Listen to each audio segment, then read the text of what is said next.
The Senate will convene as a court of impeachment. The chaplain will lead us in prayer.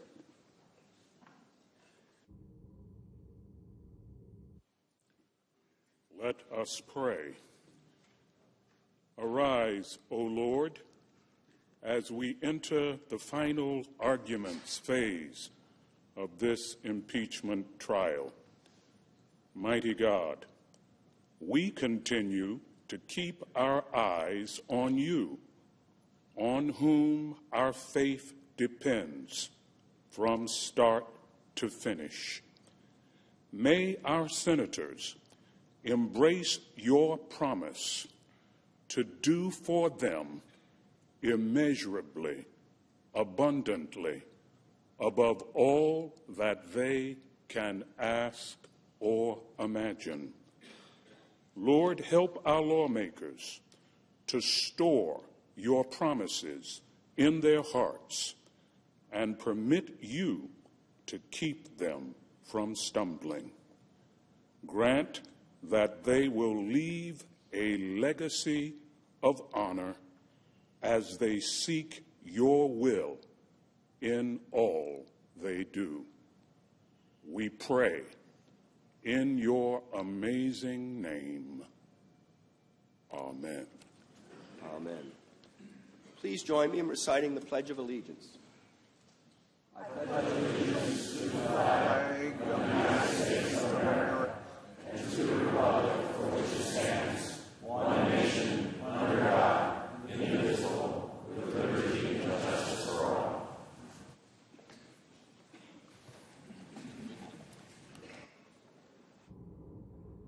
No objection. The journal of proceedings of the trial are approved to date. The Deputy Sergeant-at-Arms will make the proclamation. Hear ye, hear ye, hear ye. All persons are commanded to keep silence on pain of imprisonment while the Senate of the United States is sitting for the trials of the articles of impeachment exhibited by the House of Representatives against Donald John Trump, President of the United States. Mr. Chief Justice. The Majority Leader is recognized. Colleagues, today the Senate will hear up to 4 hours of closing statements by the two sides. We'll take a 30-minute lunch break after the House has made its initial presentation. Then we'll come back and finish this afternoon. Pursuant to the provisions of Senate Resolution 488, the Senate has provided for up to 4 hours of closing arguments equally divided between the managers on the part of the House of Representatives and the counsel for the President.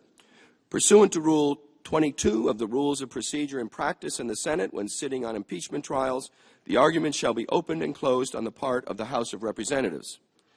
The presiding officer recognizes Mr. Manager Schiff to begin the presentation on the part of the House of Representatives.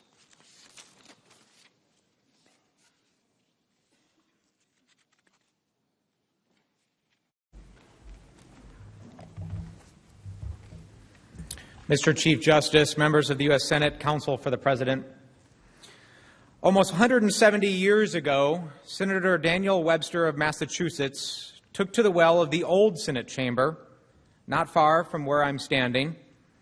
He delivered what would become perhaps his most famous address, the 7th of March speech. Webster sought to rally his colleagues to adopt the Compromise of 1850, a package of legislation that he and others hoped would forestall a civil war brewing over the question of slavery. He said, "It is fortunate that there is a Senate of the United States, a body not yet moved from its propriety, not lost to a just sense of its own dignity and its own high responsibilities, and a body to which the country looks with confidence for wise, moderate, patriotic, and healing counsels. It is not to be denied that we live in the midst of strong agitations and are surrounded by very considerable dangers to our institutions of government.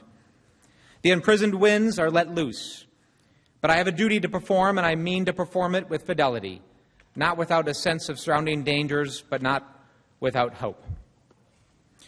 Webster was wrong to believe that the Compromise of 1850 could prevent secession of the South, but I hope he was not wrong to put his faith in the Senate. Because the design of the Constitution and the intention of the framers was that the Senate would be a chamber removed from the sway of temporary political winds. In Federalist 65, Hamilton wrote, quote, "Where else than in the Senate could have been found a tribunal sufficiently dignified or sufficiently independent? What other body would be likely to feel confidence enough in its own situation to preserve, unawed and uninfluenced, the necessary impartiality between an individual accused and the representatives of the people, his accusers?" In the same essay, Hamilton explained this about impeachment. "The subjects of its jurisdiction are those offenses which proceed from the misconduct of public men, or in other words, from the abuse or violation of some public trust. They are of a nature which may, with peculiar propriety, be dominated political, as they relate chiefly to injuries done immediately to the society itself. The prosecution of them, for this reason, will seldom fail to agitate the passions of the whole community, and to divide it into parties more or less friendly or inimical to the accused. In such cases, there will always be the greatest danger that the decision will be regulated more by the comparative strength of parties than by the real demonstrations of innocence or guilt." Daniel Webster and Alexander Hamilton placed their hopes in you, the Senate, to be the court of greatest impartiality, to be a neutral representative of the people in determining, uninfluenced by party or pre-existing faction, the innocence or guilt of the President of the United States. Today you have a duty to perform with fidelity, not without a sense of surrounding dangers, but also not without hope. I submit to you on behalf of the House of Representatives that your duty demands that you convict President Trump.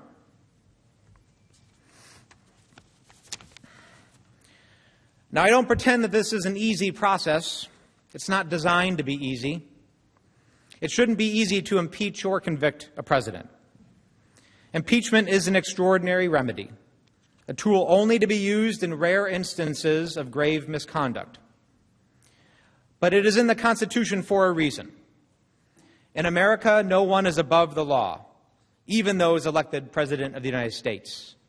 And I would say, especially those elected President of the United States. You've heard arguments from the President's counsel that impeachment would overturn the results of the 2016 election. You have heard that in seeking the removal and disqualification of the President, the House is seeking to interfere in the next election. Senators, neither is true. And these arguments demonstrate a deeply misguided, or I think intentional effort to mislead about the role that impeachment plays in our democracy. If you believe, as we do, and as we have proven, that the President's efforts to use his official powers to cheat in the 2020 election jeopardize our national security and are antithetical to our democratic tradition, then you must come to no other conclusion that the President threatens the fairness of the next election and risks putting foreign interference between the voters and their ballots. Professor Dershowitz and the other counselors to the President have argued that if the President thinks that something is in his interest, then it is by definition in the interest of the American people. We have said throughout this process that we cannot and should not leave our common sense at the door. The logical conclusion this argument is that the President is the state, that his interests are the nation's interests, that his will is necessarily ours. You and I and the American people know otherwise. And we do not have to be constitutional scholars to understand that this is a position deeply at odds with our Constitution and our democracy. That believing in this argument or allowing the President to get away with misconduct based on this extreme view would render him above the law. But we know that this cannot be true. What you decide on these articles will have lasting implications for the future of the presidency, not only for this president, but for all future presidents. Whether or not the office of the presidency of the United States of America is above the law, that is the question. As Alexis de Tocqueville wrote in his 1835 work, Democracy in America, quote, "The greatness of America lies not in being made more enlightened than any other nation, but rather in her ability to repair her faults." In May of 1974, Barry Goldwater and other Republican congressional leaders went to the White House to tell President Nixon that it was time for him to resign and that they could no longer hold back the tide of impeachment over Watergate. Now, contrary to popular belief, the Republican Party did not abandon Nixon as the Watergate scandal came to light. It took years of disclosures and crisis and court battles. The party stood with Nixon through Watergate because he was a popular conservative president and his base was with him. So they were too. But ultimately, as Goldwater would tell Nixon, quote, "There are only so many lies you can take, and now there have been one too many." The president would have us believe that he did not withhold aid to course these sham investigations, that his July 25th call with the Ukrainians was perfect, that his meeting with President Zelensky on the sidelines of the UN is no different than a head of state meeting in the Oval Office, that his only interest in having Ukraine announce investigations into the Bidens was an altruistic concern over corruption, that the Ukrainians interfered in our 2016 election, not Russia, that Putin knows better than our own intelligence agencies. How many falsehoods can we take? When will it be one too many? Let us take a few minutes to remind you one last time of the facts of the president's misconduct as you consider how you'll vote on this important matter for our nation. Those facts compel the president's conviction on the 2 articles of impeachment.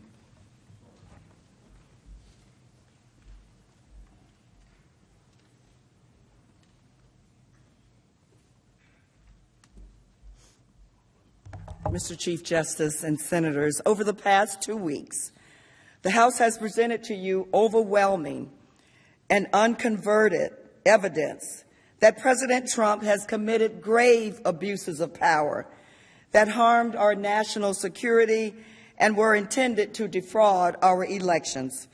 President Trump abused the extraordinary powers he alone holds as President of the United States to coerce an ally to interfere in our upcoming presidential election for the benefit of his own re-election. He then used those unique powers to wage an unprecedented campaign to obstruct Congress and cover up his wrongdoing. As the president's scheme to corrupt our election progressed over several months, it became, as one witness described, more insidious.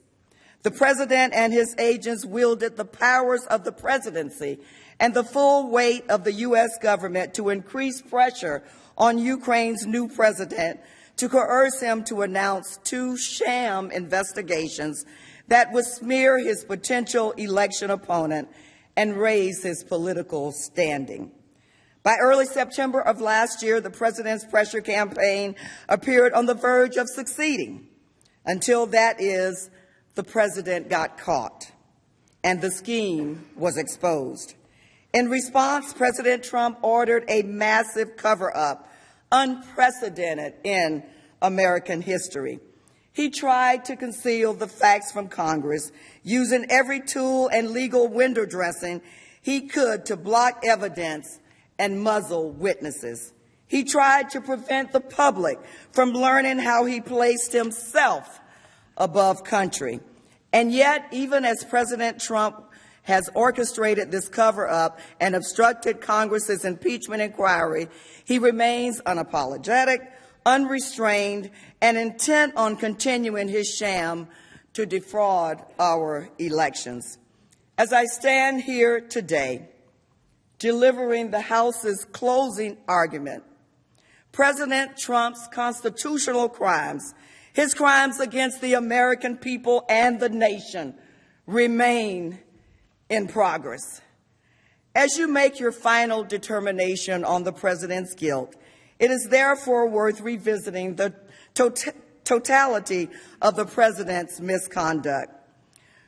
Doing so lays bare the ongoing threat President Trump poses to our democratic system of government, both to our upcoming election that some suggest should be the arbiter of the president's misconduct, and to the Constitution itself that we all swore to support and defend. Donald Trump was the central player in the corrupt scheme, assisted principally by his private attorney, Rudy Giuliani. Early in 2019, Giuliani conspired with two corrupt former Ukrainian prosecutors to fabricate and promote phony investigations of wrongdoing by former Vice President Joe Biden, as well as the Russian propaganda that it was Ukraine, not Russia, that hacked the DNC in 2016. In the course of their presentation to you, the President's Counsel have made several remarkable admissions that affirm core elements of this scheme, including specifically about Giuliani's role and representation of the President. The President's Counsel has conceded that Giuliani sought to convince Ukraine to investigate the Bidens and alleged Ukraine election interference on behalf of his client, the President, and that the President's focus on these sham investigations was significantly informed by Giuliani, whose views the President adopted. Compounding this damning admission, the President's Counsel has also conceded that Giuliani was not conducting foreign policy on behalf of the President. They have confirmed that in pursuing these two investigations, Giuliani was working solely in the President's private personal interest, and the President's personal interest, and the President's personal in the next election.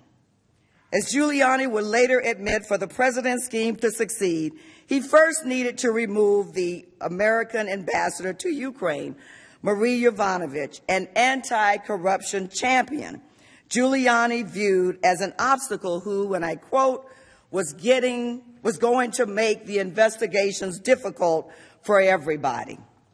Working with now indicted associates Lev Parnas and Igor Fruman, Giuliani orchestrated a bogus, months-long smear campaign against the ambassador that culminated in her removal in April. The President's sudden order to remove our ambassador came just 3 days after Ukraine's presidential election in late April, which saw a reformer, Volodymyr Zelensky, swept into office on an anti-corruption platform. President Trump called to congratulate Zelensky right after his victory. He invited President Zelensky to the White House and agreed to send Vice President Pence to his inauguration. But 3 weeks later, after Rudy Giuliani was denied a meeting with President Zelensky, President Trump abruptly ordered Vice President Pence to cancel his trip. Instead, a lower-level delegation led by 3 of President Trump's political appointees, Secretary of Energy Rick Perry, Ambassador to the European Union Gordon Sondland, and Special Representative for Ukraine negotiations Kurt Volker, attended Zelensky's inauguration the following week. These 3 returned from Ukraine impressed with President Zelensky. In a meeting shortly thereafter with President Trump in the Oval Office, they relayed their positive impression of the new Ukrainian president and encouraged President Trump to schedule the White House meeting he promised in his first call. But President Trump reacted negatively. He railed that Ukraine tried to take me down in 2016, and in order to schedule a White House visit for President Zelensky, President Trump told the delegation that they would have to, and I quote, talk to Rudy. It is worth pausing here to consider the importance of this meeting in late May. This is the moment that President Trump successfully hijacked the tools of our government to serve his corrupt personal interests. When the president's domestic political errand, as one witness famously described it, began to overtake and subordinate U.S. foreign policy and national security interests. By this point in the scheme, Rudy Giuliani was advocating very publicly for Ukraine to pursue the 2 sham investigations. But his request to meet with President Zelensky was rebuffed by the new Ukrainian president. According to reports about Ambassador Bolton's account, soon to be available, if not to this body, then to bookstores near you, the president also unsuccessfully tried to get Bolton to call the new Ukrainian president to ensure he would meet with Giuliani. The desire for Ukraine to announce these phony investigations was for a clear and corrupt reason, because President Trump wanted the political benefit of a foreign country announcing that it would investigate his rival. That is how we know, without a doubt, that the object of the president's scheme was to benefit his re-election campaign. In other words, to cheat in the next election. Ukraine resisted announcing the investigations throughout June, so the president and his agent, Rudy Giuliani, turned up the pressure, this time by yielding the power of the United States government. In mid-June, the Department of Defense publicly announced that it would be releasing $250 million of military assistance to Ukraine. Almost immediately after seeing this, the president quietly ordered a freeze on the assistance to Ukraine. None of the 17 witnesses and provided with a credible reason for the hold when it was implemented, and all relevant agencies opposed the freeze. In July, Giuliani and the president's appointees made clear to Ukraine that a meeting at the White House would only be scheduled if Ukraine announced the sham investigations. According to a July 19 email, the White House has tried to suppress this drug deal, as Ambassador Bolton called it, was well known among the president's most senior officials, including his chief of staff, Mick Mulvaney, and Secretary of State, Mike Pompeo. And it was relayed directly to senior Ukrainian officials by Gordon Sondland on July 10 at the White House. Everyone was in the loop. Although President Zelensky explained that he did not want to be a pawn in Washington politics, President Trump did not care. In fact, on July 25, before President Trump spoke to President Zelensky, President Trump personally conveyed the terms of this quid pro quo to Gordon Sondland, who then relayed the message to Ukraine's president.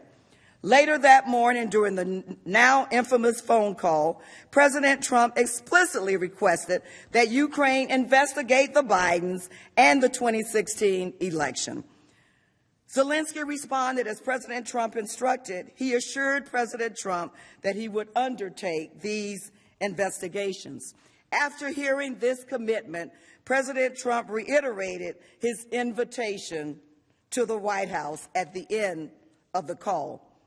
Now, no later than a few days after the call, the highest levels of the Ukrainian government learned about the hold on military assistance. Senior Ukrainian officials decided to keep it quiet, recognizing the harm it would cause to Ukraine's defense, to the new government standing at home, and to its negotiating posture with Russia.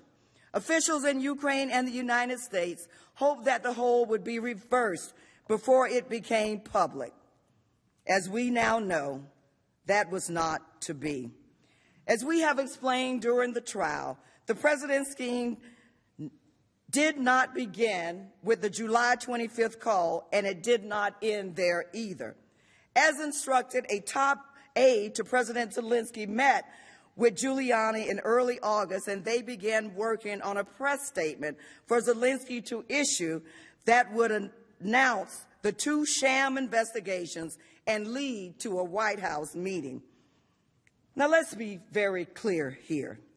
The documentary evidence alone, the text messages, the emails that we've showed you, confirms definitively the president's corrupt quid pro quo for the White House meeting. Subsequent testimony further affirms that the president withheld this official act, this highly coveted Oval Office meeting, to apply pressure on Ukraine to do his personal bidding. The evidence is unequivocal. Despite this pressure, by mid-August, President Zelensky resisted such an explicit announcement of the two politically motivated investigations desired by President Trump. As a result, the White House meeting remained unscheduled, just as it remains unscheduled to this day. During this same time frame in August, the president persisted in maintaining the hold on the aid, despite warnings that he was breaking the law by doing so, as an independent watchdog recently confirmed that he did. According to the evidence presented to you, the president's entire cabinet believed he should release the aid because it was in the national security interests of our country. During the entire month of August, there was no internal review of the aid. Congress was not notified, nor was there any credible reason provided within the executive branch. With no explanation offered, and with the explicit, clear yet unsuccessful quid pro quo for the White House meeting in the front of his mind, Ambassador Sondland testified that the only logical conclusion was that the president was also withholding military assistance to increase the pressure on Ukraine to announce the investigations. As Sondland and another witness testified, this conclusion was as simple as 2 + 2 = 4. If the White House meeting wasn't sufficient leverage to extract the announcements he wanted, Trump would use the frozen aid as his hammer. Secretary Pompeo confirmed Sondland's conclusion in an August 22 email. It was also clear that Vice President Pence was aware of the quid pro quo over the aid and was directly informed of such in Warsaw on September 1, after the freeze had become public and Ukraine became desperate. Sondland pulled aside a top aide in Warsaw and told him that everything, both the White House meeting and also the security assistant, were conditioned on the announcement of the investigations that Sondland, Giuliani, and others had been negotiating with the same aide earlier in August. This is an important point. The president claims that Ukraine did not know of the freeze in aid, though we know this to be false.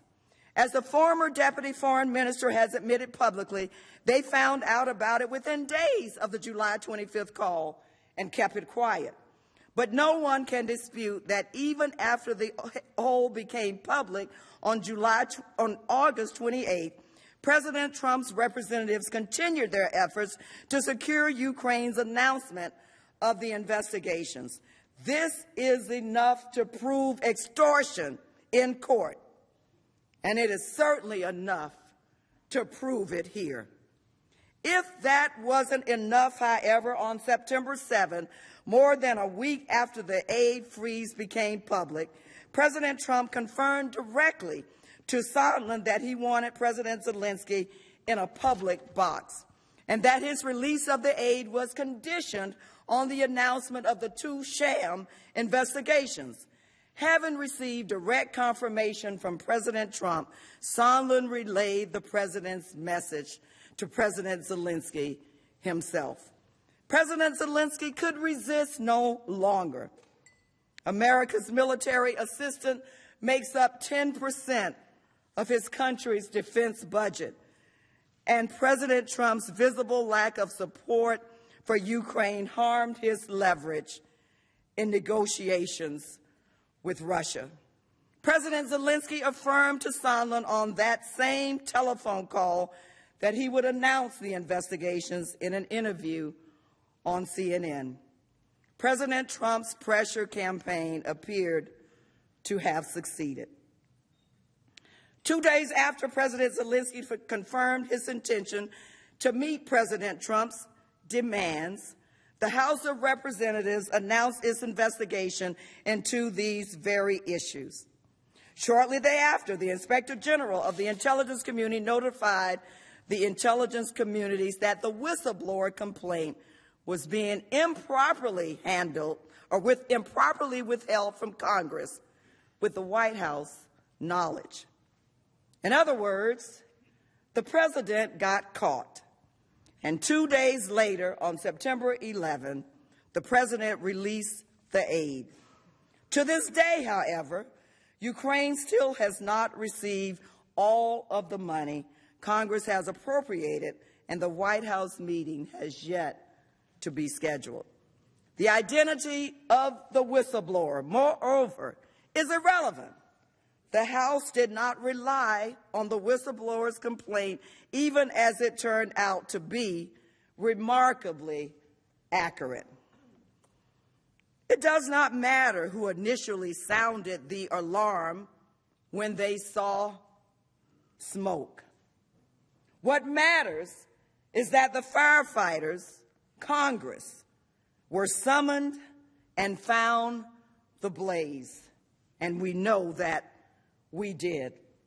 The facts about the president's misconduct are not seriously in dispute, as several Republican senators have acknowledged publicly. We have proved that the president abused his power in precisely the manner charged in Article 1. President Trump withheld a White House meeting and essential congressionally appropriated military assistance from Ukraine in order to pressure Ukraine to interfere in the upcoming presidential election on his behalf. The sham investigations President Trump wanted announced had no legitimate purpose and were not in the national interest, despite the president's counsel's troubling reliance on conspiracy theories to claim the president acted in the public interest. The president was not focused on fighting corruption. In fact, he was trying to pressure Ukraine's president to act corruptly by announcing these baseless investigations. And the evidence makes clear that the president's decision to withhold Ukraine's military aid is not connected in any way to purported concerns about corruption or burden sharing. Rather, the evidence that was presented to you is damning, chilling, disturbing, and disgraceful. President Trump weaponized our government and the vast powers entrusted to him by the American people and the Constitution to target his political rival and corrupt our precious elections, subverted our national security and our democracy in the process. He put his personal interests over those of the country, and he violated his oath of office in the process. But the president's grave abuse of power did not end there. In conduct unparalleled in American history, once he got caught, President Trump engaged in categorical and indiscriminate obstruction of any investigation into his wrongdoing. He ordered every government agency and every official to defy the House's impeachment inquiry. And he did so for a simple reason: to conceal evidence of his wrongdoing from Congress and the American people. The president's obstruction was unlawful and unprecedented, but it also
the American people from a corrupt president.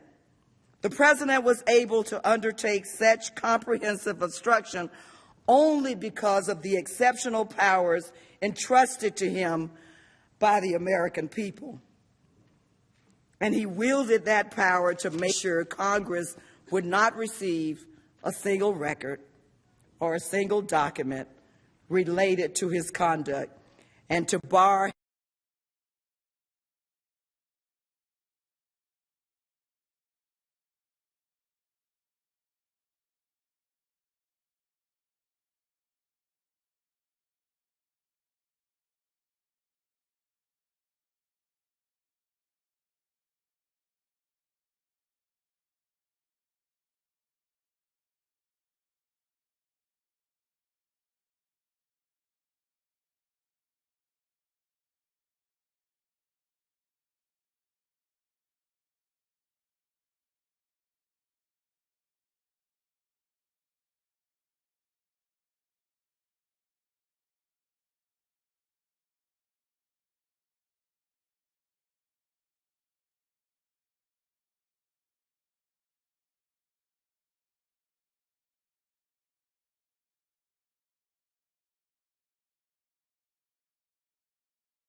the president apparently thought he was doing mistakenly when he released the call records of his 2 telephone calls with President Zelensky.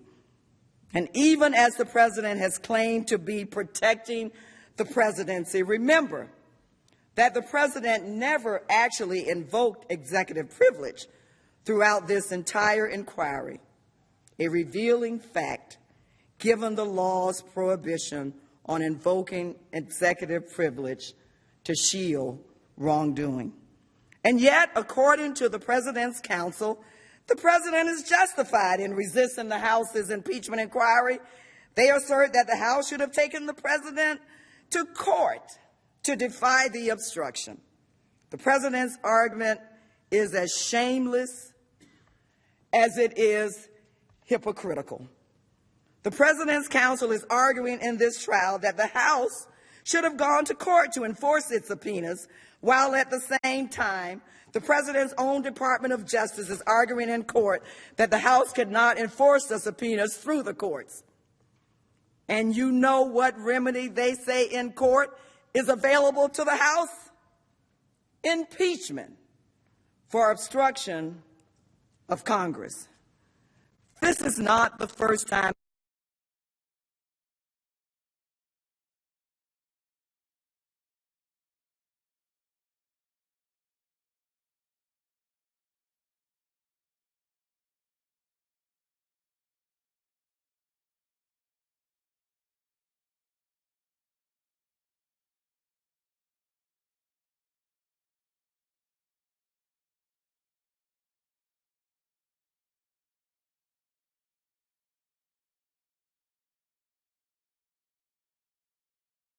that it was inappropriate to seek the aid of the courts to enforce its subpoenas against the President.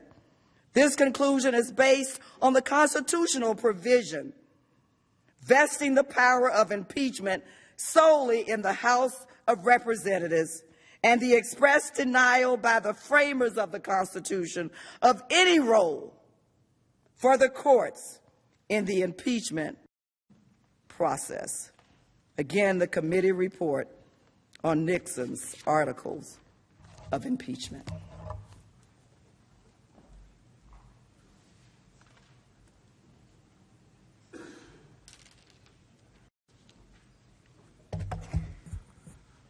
Once we strip the president's obstruction of this legal window dressing, the consequences are as clear as they are dire for our democracy.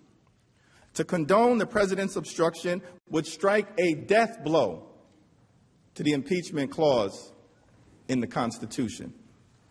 And if Congress cannot enforce this sole power vested in both chambers alone, the Constitution's final line of defense against a corrupt presidency will be eviscerated. A president who can obstruct and thwart the impeachment power becomes unaccountable. He or she is effectively above the law. And such a president is more likely to engage in corruption with impunity. This will become the new normal with this president and for future generations. So where does this leave us? As many of you in this chamber have publicly acknowledged in the past few days, the facts are not seriously in dispute. We have proved that the president committed grave offenses against the Constitution. The question that remains is whether that conduct warrants conviction and removal from office. Should the Senate simply accept or even condone such corrupt conduct by a president? Absent conviction and removal, how can we be assured that this president will not do it again? If we are to rely on the next election to judge the president's efforts to cheat in that election, how can we know that the election will be free and fair? How can we know that every vote will be free from foreign interference solicited by the president himself? With President Trump, the past is prologue. This is neither the first time that the president solicited foreign interference in his own election, nor is it the first time that the president tried to obstruct an investigation into his misconduct. But you will determine whether it will be his last. As we speak, the president continues his wrongdoing unchecked and unashamed. Donald Trump hasn't stopped trying to pressure Ukraine to smear his opponent, nor has he stopped obstructing Congress. His political agent, Rudolph Giuliani, recently returned to the scene of the crime in Ukraine to manufacture more dirt for his client, the President of the United States. President Trump remains a clear and present danger to our national security and to our credibility around the world. He is decimating our global standing as a beacon of democracy while corrupting our free and fair elections here at home. What is a greater protection to our country than ensuring that we, the American people, alone, not some foreign power, choose our commander-in-chief? The American people alone should decide who represents us in any office without foreign interference, particularly the highest office in the land. And what could undermine our national security more than to withhold from a foreign ally fighting a hot war against our adversary hundreds of millions of dollars of military aid to buy sniper rifles, rocket-propelled grenade launchers, radar, and night vision goggles, so that they may fight the war over there, keeping us safe here.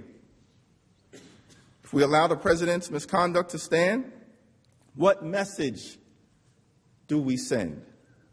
What message do we send to Russia, our adversary, intent on fracturing democracy around the world?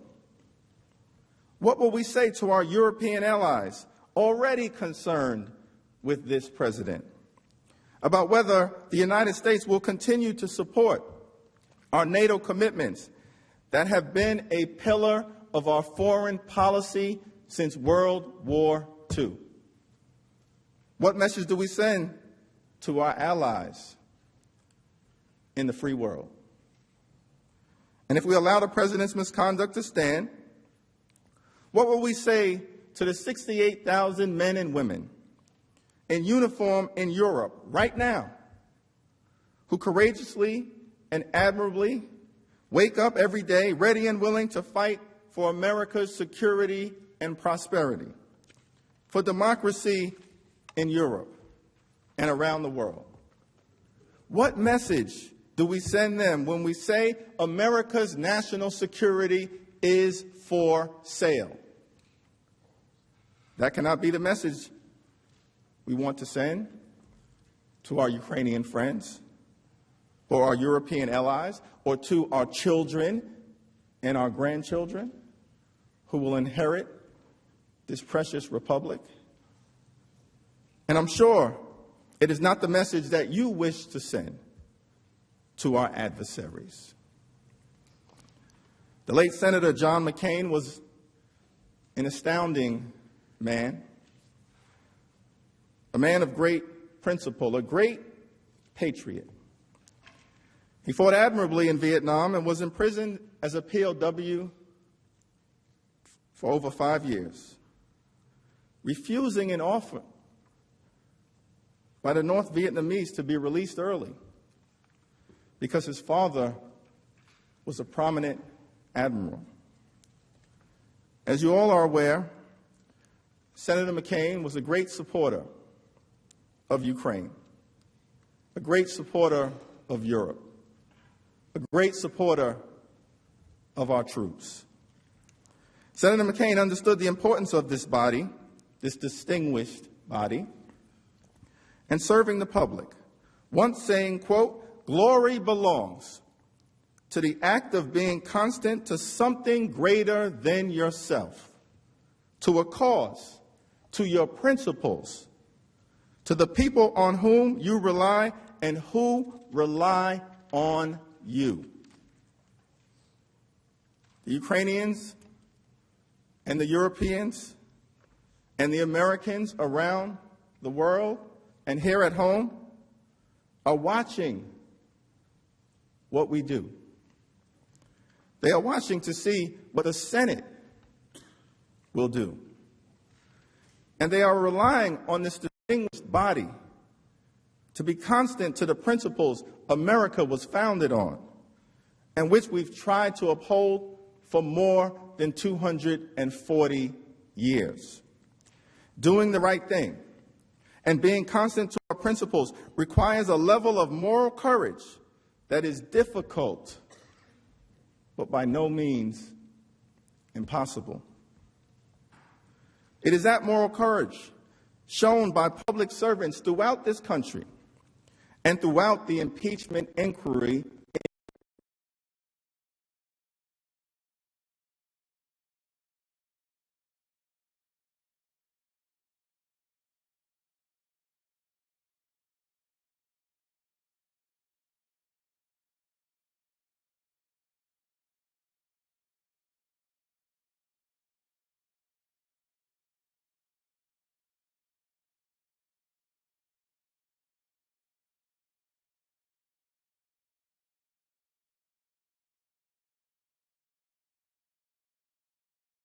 against her career and her character, even as she testified in a public hearing before Congress.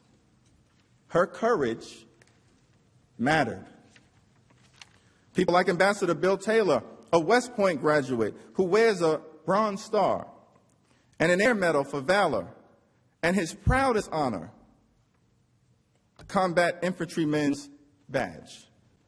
When his country called on him, he answered again and again and again.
vicious smears, intimidation, and White House efforts to silence you, your courage mattered.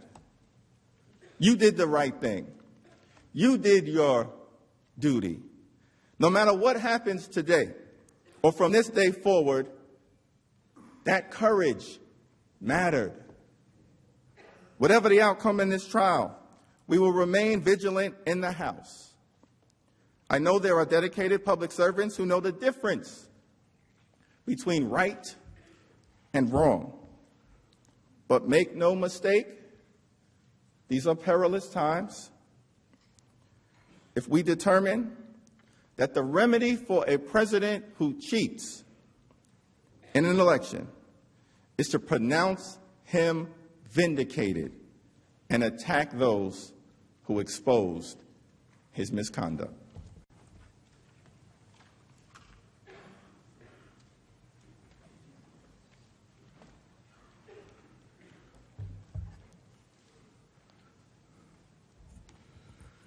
Senators, before we break, I want to take a moment to say something about the staff who have worked tirelessly on the impeachment inquiry and this trial for months now. There is a small army of public servants down the hall from this chamber, in offices throughout the House, and yes, in that windowless bunker in the Capitol, who have committed their lives to this effort because they, like the managers and the American people, believe that a president free of accountability is a danger to the beating heart of our democracy. I'm grateful to all of them, but let me mention a few.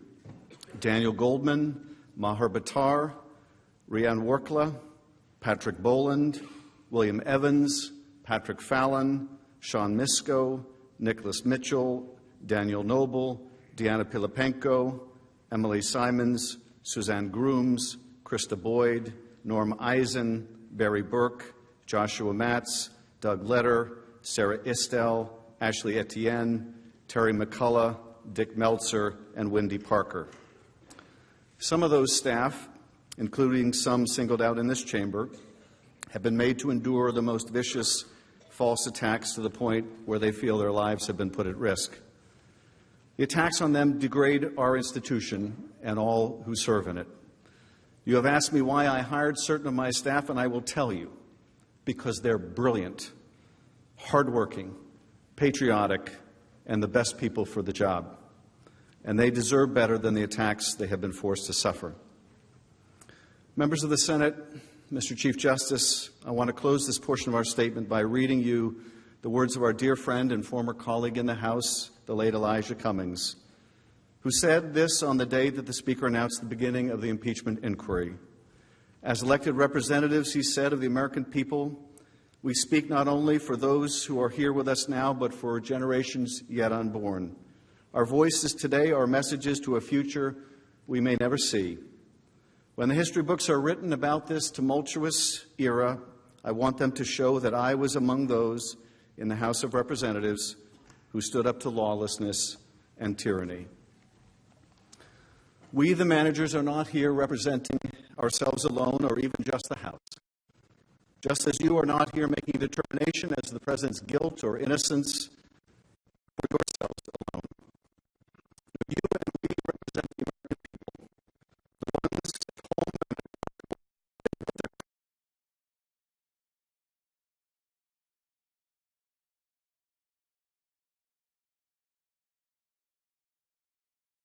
the world to create their own more perfect unions for those who are standing up to lawlessness and to tyranny. Donald Trump has betrayed his oath to protect and defend the Constitution, but it is not too late for us to honor ours, to wield our power to defend our democracy. As Abraham Lincoln said at the close of his Cooper Union address on February 27, 1860, neither let us be slandered from our duty against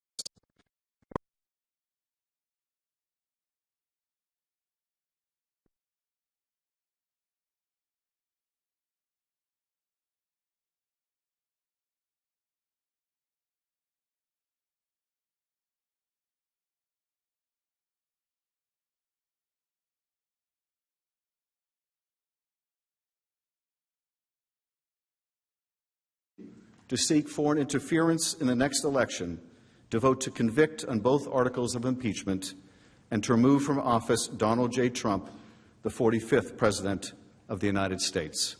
Mr. Chief Justice, we reserve the balance of our time.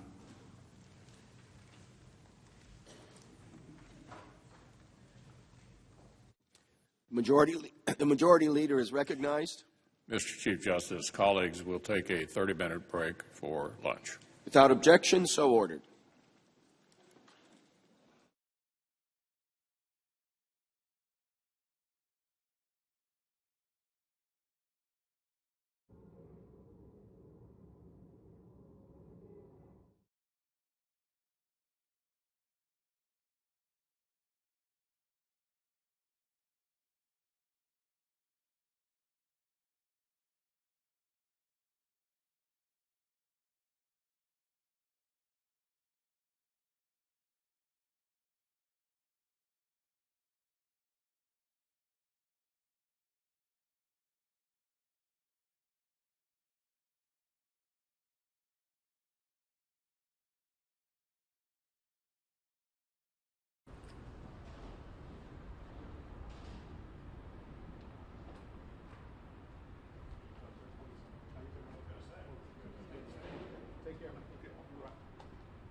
don't look that much alike. I know, seriously.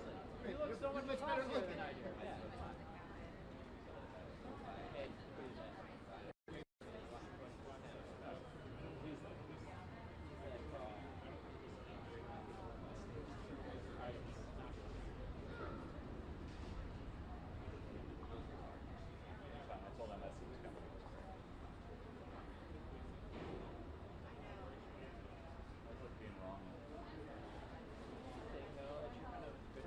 Being wrong? Yeah. I've been doing it for years. Decades of experience in wrongness.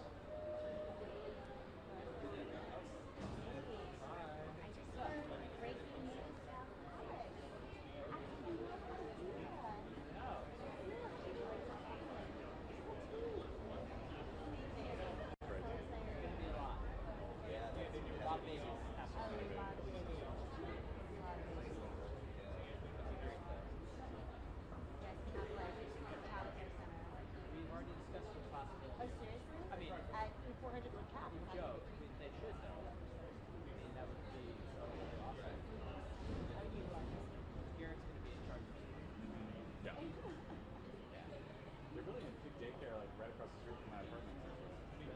They like put in like a giant jungle gym the other day. Like the whole thing's not finished, but they put in like a slide and like this whole thing. I was like, yeah. I mean, it's funny that that's like the construction priority. It's like they've done like it's all glass windows. You can see like they don't have like counters yet. Like all these spaces aren't done, but they've got the slide. It's got to be a strategic like advertising. That's what I was thinking. Oh. Like, I'm thinking of signing up. the most visible portion.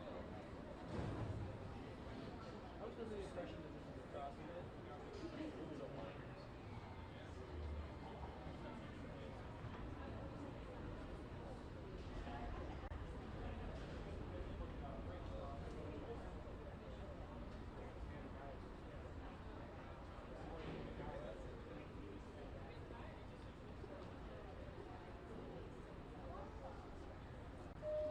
What's up, gang?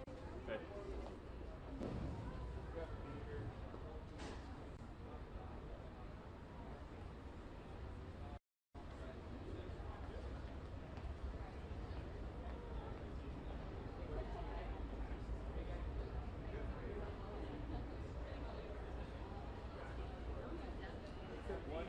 What's that?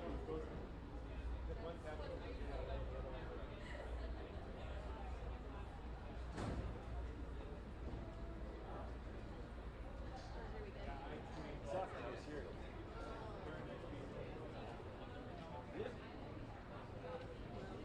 I tried to make the most of the hours that I was out here, but it's just like gross with me. I have to like get up. Yep.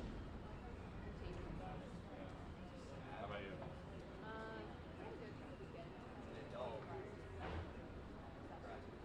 Friends who like do other things. And, well, I forgot how to pair games. Early.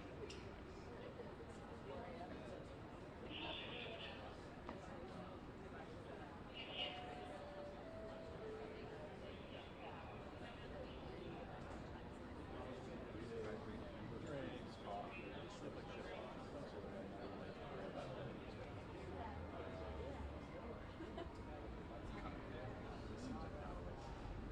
Hey Frank, I'm gonna go upstairs. Not here.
again interferes in our election, and Donald Trump does nothing but celebrate their efforts.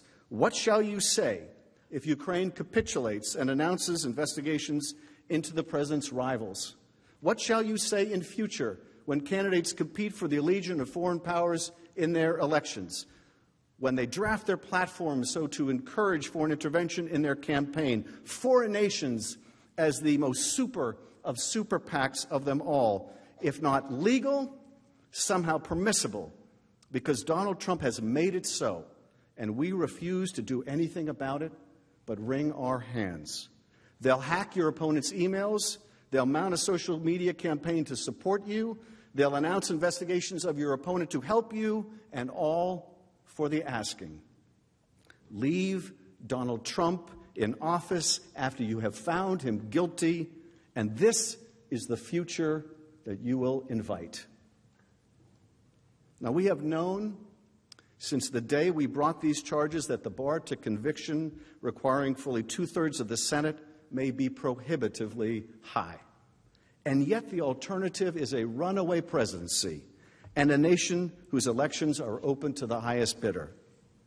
And so you might ask, how, given the gravity of the president's misconduct, given the abundance of evidence of his guilt, given the acknowledgement by senators in both parties of that guilt, how have we arrived here with so little common ground? Why was the Nixon impeachment bipartisan? Why was the Clinton impeachment much less so? And why is the gulf between the parties even greater today? It is not for the reason the president's lawyers would have you believe. Although they have claimed many times in many ways that the process in the House was flawed because we did not allow the president to control it, it was in reality little different than the process in prior impeachments. The circumstances, of course, were different. The Watergate investigation began in the Senate, and it progressed before it got moving in the House. And there, of course, much of the investigative work had been done by the special prosecutor, Leon Jaworski. In Clinton, there was likewise an independent counsel that conducted a multi-year investigation that started with a real estate deal in Arkansas and ended with a blue dress. Nixon and Clinton, of course, played no role in those investigations before they moved to the House Judiciary Committee. But to the degree you can compare the process when it got to the Judiciary Committee in either prior and recent impeachments, it was largely the same as we have here. The president had the right to call witnesses, to ask questions, and chose not to. The House majorities in Nixon and Clinton did not cede their subpoena power to their minorities, and neither did we here. Although then, as now, we gave the minority the right to request subpoenas and to compel a vote, and they did. So the due process the House provided here was essentially the same and in some ways even greater. Nevertheless, the President's counsel hopes that through sheer repetition, they can convert non-truth into truth. Do not let them. Every single court to hear Mr. Philbin's arguments has rejected them. The subpoenas are invalid, rejected by the McGahn Court. They have absolute immunity, rejected by the McGahn Court. Privilege may conceal crime or fraud, rejected by the court in Nixon. But if the process here was substantially the same, the facts of the president's misconduct were very different from one impeachment to the next. The Republican Party of Nixon's time broke into the DNC, and the president covered it up. Nixon, too, abused the power of his office to gain an unfair advantage over his opponent. But in Watergate, he never sought to coerce a foreign power to aid his reelection, nor did he sacrifice our national security in such a palpable and destructive way as withholding aid from an ally at war. And he certainly did not engage in the wholesale obstruction of Congress or justice that we have seen this president commit. The facts of the President Clinton's misconduct pale in comparison to Nixon and do not hold a candle to Donald Trump. Lying about an affair is morally wrong, and when under oath it is a crime, but it had nothing to do with his duties in office. The process being the same, The facts of President Trump's misconduct being far more destructive than either past president, what then accounts for the disparate result in bipartisan support for his removal? What has changed? The short answer is we have changed. The members of Congress have changed. For reasons as varied as the stars, the members of this body and ours in the House are now far more accepting of the most serious misconduct of a president as long as it is a president of one's own party. And that is a trend most dangerous for our country. 50 years ago, no lawyer representing the president would have ever made the outlandish argument that if the president believes his corruption will serve to get him reelected, whether it is by coercing an ally to help him cheat or in any other form, that he may not be impeached, that this is somehow a permissible use of his power. But here we are. The argument has been made, and some appear ready to accept it, and that is dangerous, for there is no limiting principle to that position. It must have come as a shock, a pleasant shock to this president, that our norms and institutions would prove to be so weak.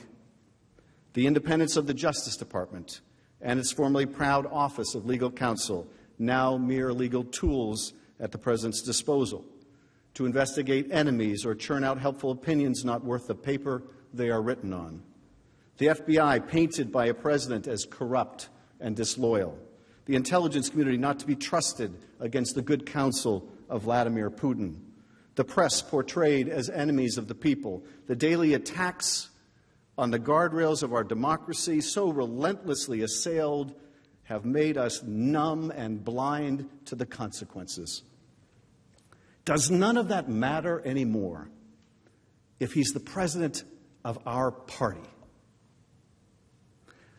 I hope and pray that we never have a president like Donald Trump in the Democratic Party, one that would betray the national interest and the country's security to help with his reelection. And I would hope to God that if we did, we would impeach him, and Democrats would lead the way. But I suppose you never know just how difficult that is until you are confronted with it. But you, my friends, are confronted with it. You are confronted with that difficulty now, and you must not shrink from it. History will not be kind to Donald Trump. I think we all know that. Not because it will be written by never-Trumpers, but because whenever we have departed from the values of our nation, we have come to regret it, and that regret is written all over the pages of our history. If you find that the House has proved its case and still vote to acquit, your name will be tied to his with a cord of steel and for all of history. But if you find the courage to stand up to him, to speak the awful truth to his rank falsehood, your place will be among the Davids who took on Goliath. If only you will say enough. We revere the wisdom of our founders and the insights they had into self-governance. We scour their words for hidden meaning and try to place ourselves in their shoes. But we have one advantage that the founders did not. For all their genius, they could not see but opaquely into the future. We, on the other hand, have the advantage of time, of seeing how their great experiment in self-governance has progressed. When we look at the sweep of history, there are times when our nation and the rest of the world have moved with a seemingly irresistible force in the direction of greater freedom. More freedom to speak and to assemble, to practice our faith and tolerate the faith of others, to love whom we would and choose love over hate. More free societies, walls tumbling down, nations reborn. But then, like a pendulum approaching the end of its arc, the outward movement begins to arrest. The golden globe of freedom reaches its zenith and starts to retreat. The pendulum swings back past the center and recedes into a dark unknown. How much farther it will travel in its illiberal direction, how many more freedoms will be extinguished before it turns back, we cannot say. But what we do here in this moment will affect its course and its correction. Every single vote, even a single vote by a single member, can change the course of history. It is said that a single man or woman of courage makes a majority. Is there one among you who will say, enough? America believes in a thing called truth. She does not believe we are entitled to our own alternate facts. She recoils at those who spread pernicious falsehoods. To her, truth matters. There is nothing more corrosive to a democracy than the idea that there is no truth. America also believes there is a difference between right and wrong, and right matters here. But there is more. Truth matters, right matters, but so does decency. Decency matters. When the president smears a patriotic public servant like Marie Yovanovitch in pursuit of a corrupt aim, we recoil. When the president mocks the disabled, a war hero who is a prisoner of war, or a Gold Star father, we are appalled. Because decency matters here. And when the president tries to coerce an ally to help him cheat in our elections and then covers it up, we must say enough. Enough. He has betrayed our national security, and he will do so again. He has compromised our elections, and he will do so again. You will not change him. You cannot constrain him. He is who he is. Truth matters little to him. What's right matters even less, and decency matters not at all. I do not ask you to convict him because truth or right or decency matters nothing to him, but because we have proven our case and it matters to you. Truth matters to you. Right matters to you. You are decent. He is not who you are. In Federalist 55, James Madison wrote that there were certain qualities in human nature, qualities I believe like honesty, right, and decency, which should justify our confidence in self-government. He believed that we possessed sufficient virtue, that the chains of despotism were not necessary to restrain ourselves from destroying and devouring one another. It may be midnight in Washington, but the sun will rise again. I put my faith in the optimism of the founders. You should too. They gave us the tools to do the job, a remedy as powerful as the evil it was meant to constrain, impeachment. They meant it to be used rarely, but they put it in the Constitution for a reason. For a man who would sell out his country for a political favor, for a man who would threaten the integrity of our elections, for a man who would invite foreign interference in our affairs, for a man who would undermine our national security and that of our allies, for a man like Donald J. Trump. They gave you a remedy, and they meant for you to use it. They gave you an oath, and they meant for you to observe it. We have proven Donald Trump guilty. Now do impartial justice and convict him. I yield back.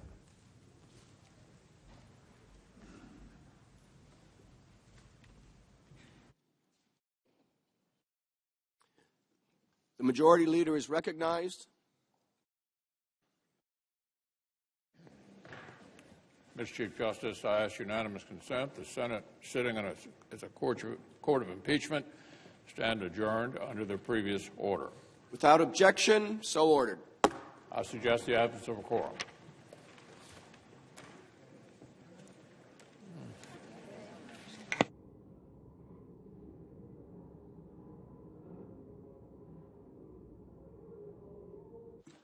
Mr. Alexander.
Mr. President. Majority Whip. Mr. President, I would ask unanimous consent the quorum call be suspended. Without objection. And I would ask unanimous consent that the journal be approved to date. Without objection.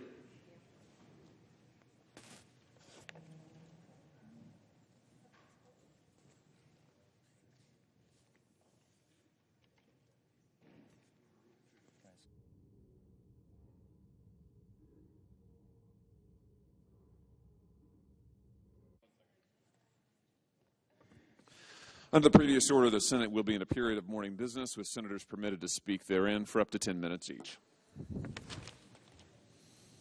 Mr. President, I would suggest the absence of a quorum. Clerk will call the roll. Mr. Alexander.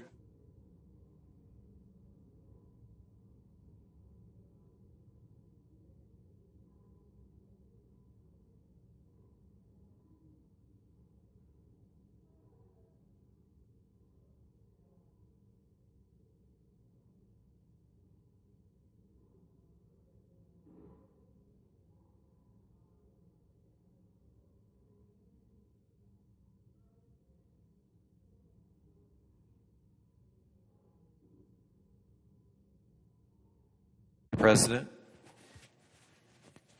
The Senator from New Mexico. Mr. President, I would ask unanimous consent to speak as in morning business. The Senate's in a quorum call. I would ask to officiate the quorum call and speak as if in morning business. Without objection. Mr. President, and all of my colleagues in the Senate, throughout this impeachment trial, I've thought a lot about what this country stands for. And for me, as the son of an immigrant whose family came to the United States from Germany in the 1930s, America stands as a beacon of liberty, equal justice, and democracy. We are a nation forged by a revolution against a monarchy and its absolute power. We're a nation founded by the ratification of the most radically democratic document in history, the Constitution of the United States of America. Under the Constitution, we are governed not by monarchs who act with impunity and without accountability, but by elected officers who answer to and work for we the people. Generations of Americans have struggled and sacrificed their lives to defend that audacious vision. The Senate has a duty and a moral responsibility to uphold that vision. Over the last 2 weeks, I fear that the Senate has failed in that duty. I am deeply disappointed that nearly all of my Republican colleagues refused to allow for the kind of witness testimony, documentary evidence that any legitimate trial would include. You cannot conduct a fair trial without witnesses.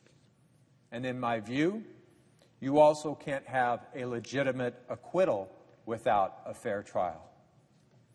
That the Senate refused to shed more light on the facts is truly astonishing. Despite this, the facts as we know them are clear and plain. President Trump pressured the government of Ukraine, an American ally, not for our national security interests, but for his own selfish and corrupt political interests. When he was caught, he sought to cover it up by suppressing documents and preventing witnesses from testifying before Congress and the American people. The President's defense team had every opportunity to present us with evidence that would explain his actions or give us reason to doubt this clear pattern of fact. And instead, they shifted their defense away from the damning facts and embraced an extreme legal philosophy that would allow any president to abuse their power and ignore the law. This dangerous argument is not new. It was used by President Richard Nixon when he said, well, when the president does it, that means it's not illegal. President Nixon also strayed far from his duties to our nation for his own personal and political gain. It was only after courageous members of the United States Senate in his own political party put their country first and stood up to him that President Nixon finally resigned. We are now in yet another time when our chief executive has failed us, and our nation requires moral leadership and conscience from the United States Senate. Unfortunately, my Republican colleagues are unwilling to deliver that kind of moral leadership. President Donald Trump has proven to be unfit for the office he occupies. He abused his powers and continues to engage in a cover-up. He presents a clear and present danger to our national security and, more fundamentally, to our democracy itself. That is why my conscience and my duty to defend our Constitution compelled me to vote to convict Donald Trump. I hope the rest of you will join in this vote, but I am not naive. I understand how President Trump operates. I know how ugly it can become if you dare to challenge him. But your fear of this bully cannot outweigh your duty to the American people. Your fear cannot blind you to how you will be viewed by history. What you should really fear is what will happen when there are no limits on any president, even when he is risking our national security and our foreign alliances to illegitimately maintain his grip on power. What we should all fear is what President Trump will do next if the Senate does not hold him accountable for the clear abuses of power he has already committed. This is the same president who praises dictators and despots and jeopardizes our international alliances. This is the same president who stole billions of dollars from military construction funds to pay for his monument to division and racism.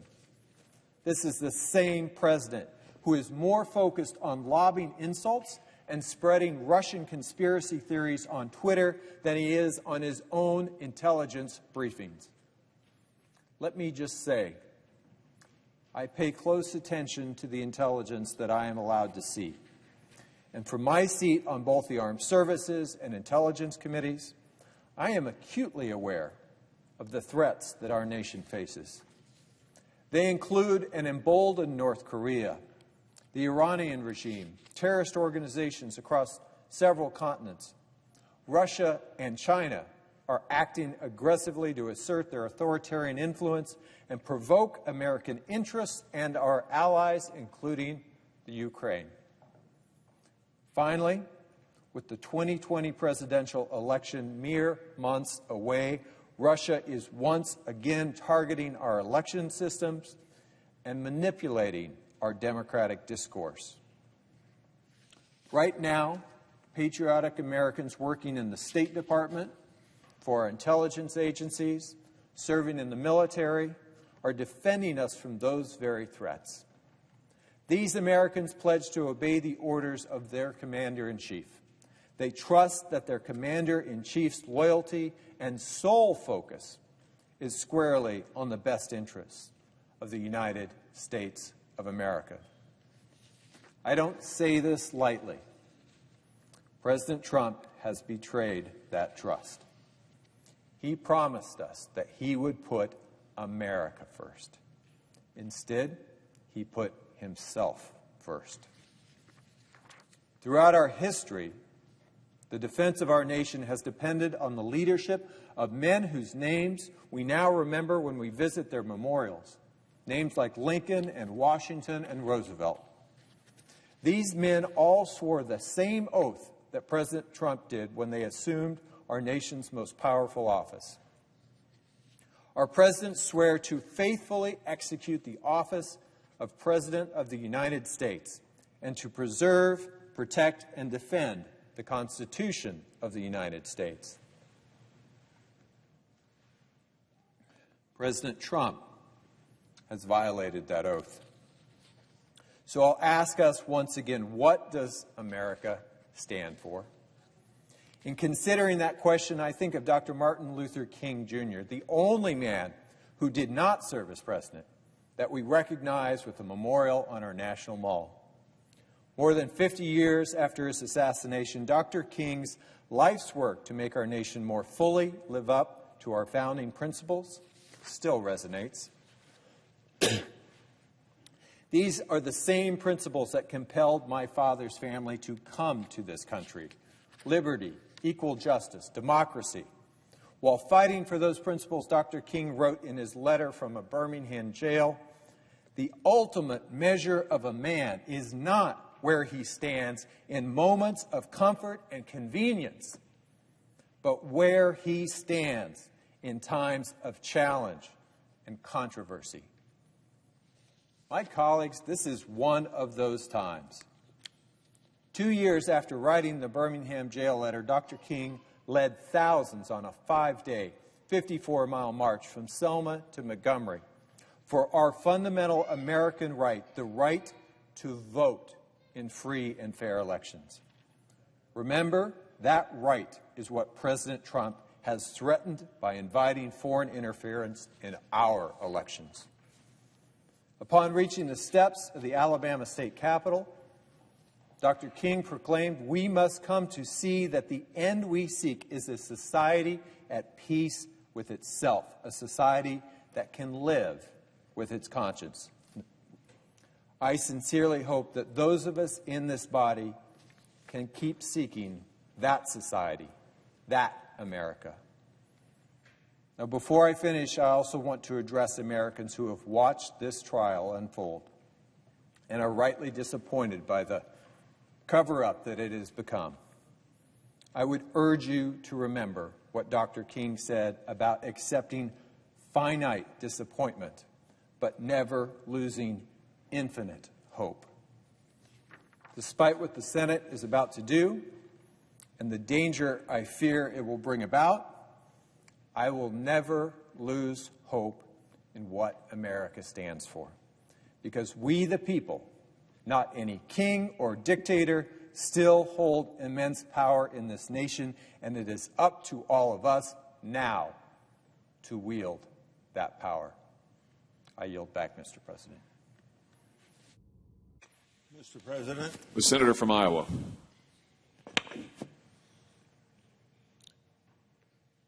As senators, we cast many votes during our time here. I've cast over 13,200. Each one of those votes is important, but a vote to convict or acquit the president on charges of impeachment is perhaps the most important vote a senator could ever cast. Until now, it's happened only twice in our nation's history, and it's something that should never be taken lightly. Now, President Trump has been charged of committing, according to the Constitution and in these articles, high crimes and misdemeanors for requesting a foreign leader investigating his potential political opponent, and number two, obstructing Congress's inquiry into those actions. For this, we're asking to permanently remove him from office. As a judge and juror, as we all are, I first ask whether the charges rise to an offense that unquestionably demands removal from office. If so, I then ask whether the House proved beyond a reasonable doubt that it actually occurred. The House's case fails on the first of those questions. The President's request is not impeachable conduct under our Constitution. A president isn't prohibited by law from engaging the assistance of a foreign ally in an anti-corruption investigation. The House tries to make up for this hurdle by suggesting that subjective motive, in other words, political advantage, can turn on an otherwise unimpeachable act into an act that demands removal from office. I won't support such an irreversible break from the Constitution's standard for impeaching a president. The Senate is an institution of precedent. We're informed and guided by history and the actions of our predecessors. But our choices also actually make history. These days, that can be difficult to keep in mind. A rush to convict or acquit can lead to cut corners and overheated rhetoric. We're each bound by our oath to do impartial justice. As President pro tempore of this institution, I recognize that we must also do justice to the Senate and to the Republic that this Senate serves. This trial began with full and fair debate on the rules to guide our process. We considered and voted on 11 amendments over nearly 13 hours. Consistent with precedent, the Senate adopted rules allowing the same length of time for arguments and questions as was agreed to unanimously in 1999 Clinton impeachment. Consistent with precedent, we engaged in a robust debate on calling witnesses and pursuing additional evidence. We sat as a court of impeachment for over 70 hours. The final vote will be the product of a fair and judicious process consistent with precedent of the Senate. I cannot say the same of the articles of impeachment that we're considering today from the House of Representatives, which has the sole power of impeachment. After 9 days of presentation and questions, and after fully considering the record, I'm convinced that what the House is asking the Senate to do is constitutionally flawed and dangerously unprecedented. The House's abuse of power article rests on objectively legal conduct. Until Congress legislate otherwise, a president is within his authority to request that a foreign leader assist with anti-corruption efforts. To make up for this, the House of Representatives' abuse of power theory rests entirely on the president's subjective motive. This very vague standard cannot be sustained. The House offers no limiting principle of what motives are allowed. So, under such a flexible standard, future House of Representatives could impeach presidents for taking lawful action for what a majority thinks are the wrong reasons. The House also gives no guidance whatsoever on whether conviction rests on proving a single correct motive or whether mixed motive suffices under their theory. In its trial brief, the House of Representatives argues there's no credible alternative explanation, that's their words, for the president's alleged conduct. But once the Senate heard from the president's counsel in defense, then all of a sudden, the House changed its tunes. Now, even a credible alternative explanation shouldn't stop the Senate from removing the president. Reshaping their own standard mid-trial only serves to undercut their initial arguments. And simply asserting, at least 63 times that I counted, that their evidence was quote-unquote overwhelming doesn't make the House of Representatives' allegations accurate or prove an impeachable offense. Even after arguments had concluded, the House managers started repeating the terms bribery and extortion on the floor of the Senate, while neither terms appears anywhere in their articles of impeachment. So you get down to this point. It's not the Senate's job to read into House articles what the House failed or didn't see fit to incorporate itself. Articles of impeachment shouldn't be moving targets, like moving a goalpost. The ambiguities surrounding the House's abuse of power theory give this senator reason enough to vote not guilty. If we're to lower the bar of impeachment, and that's what the House of Representatives is trying to do, we better be clear on where the bar is being set.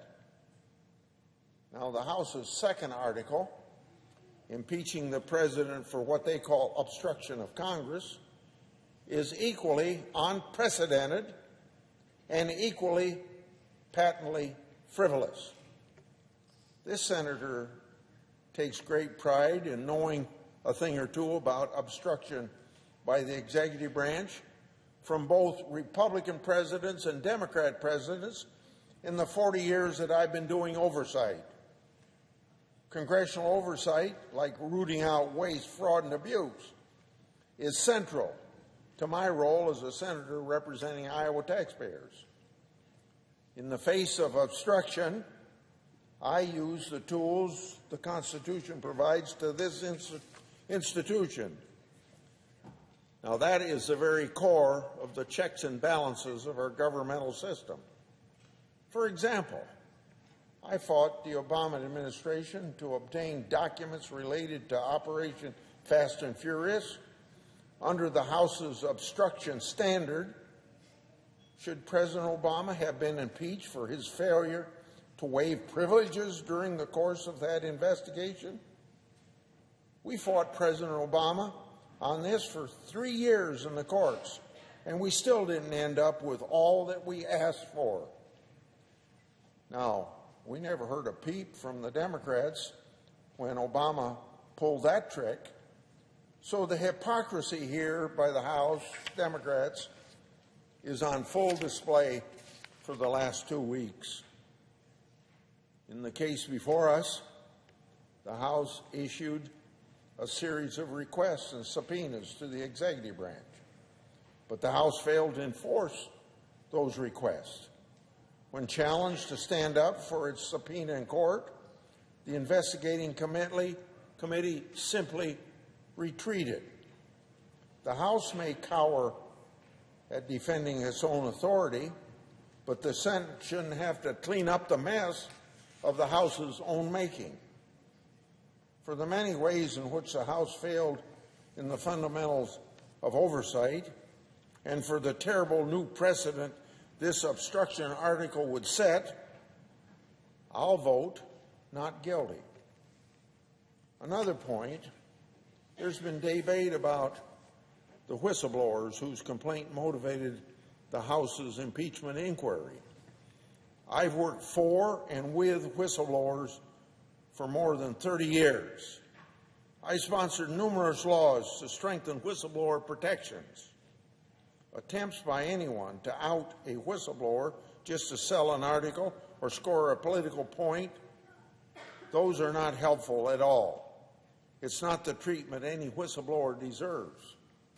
However, it's important for investigators to talk to whistleblowers, to evaluate their claims and credibility, because those claims form the basis of an inquiry under checks and balances of government.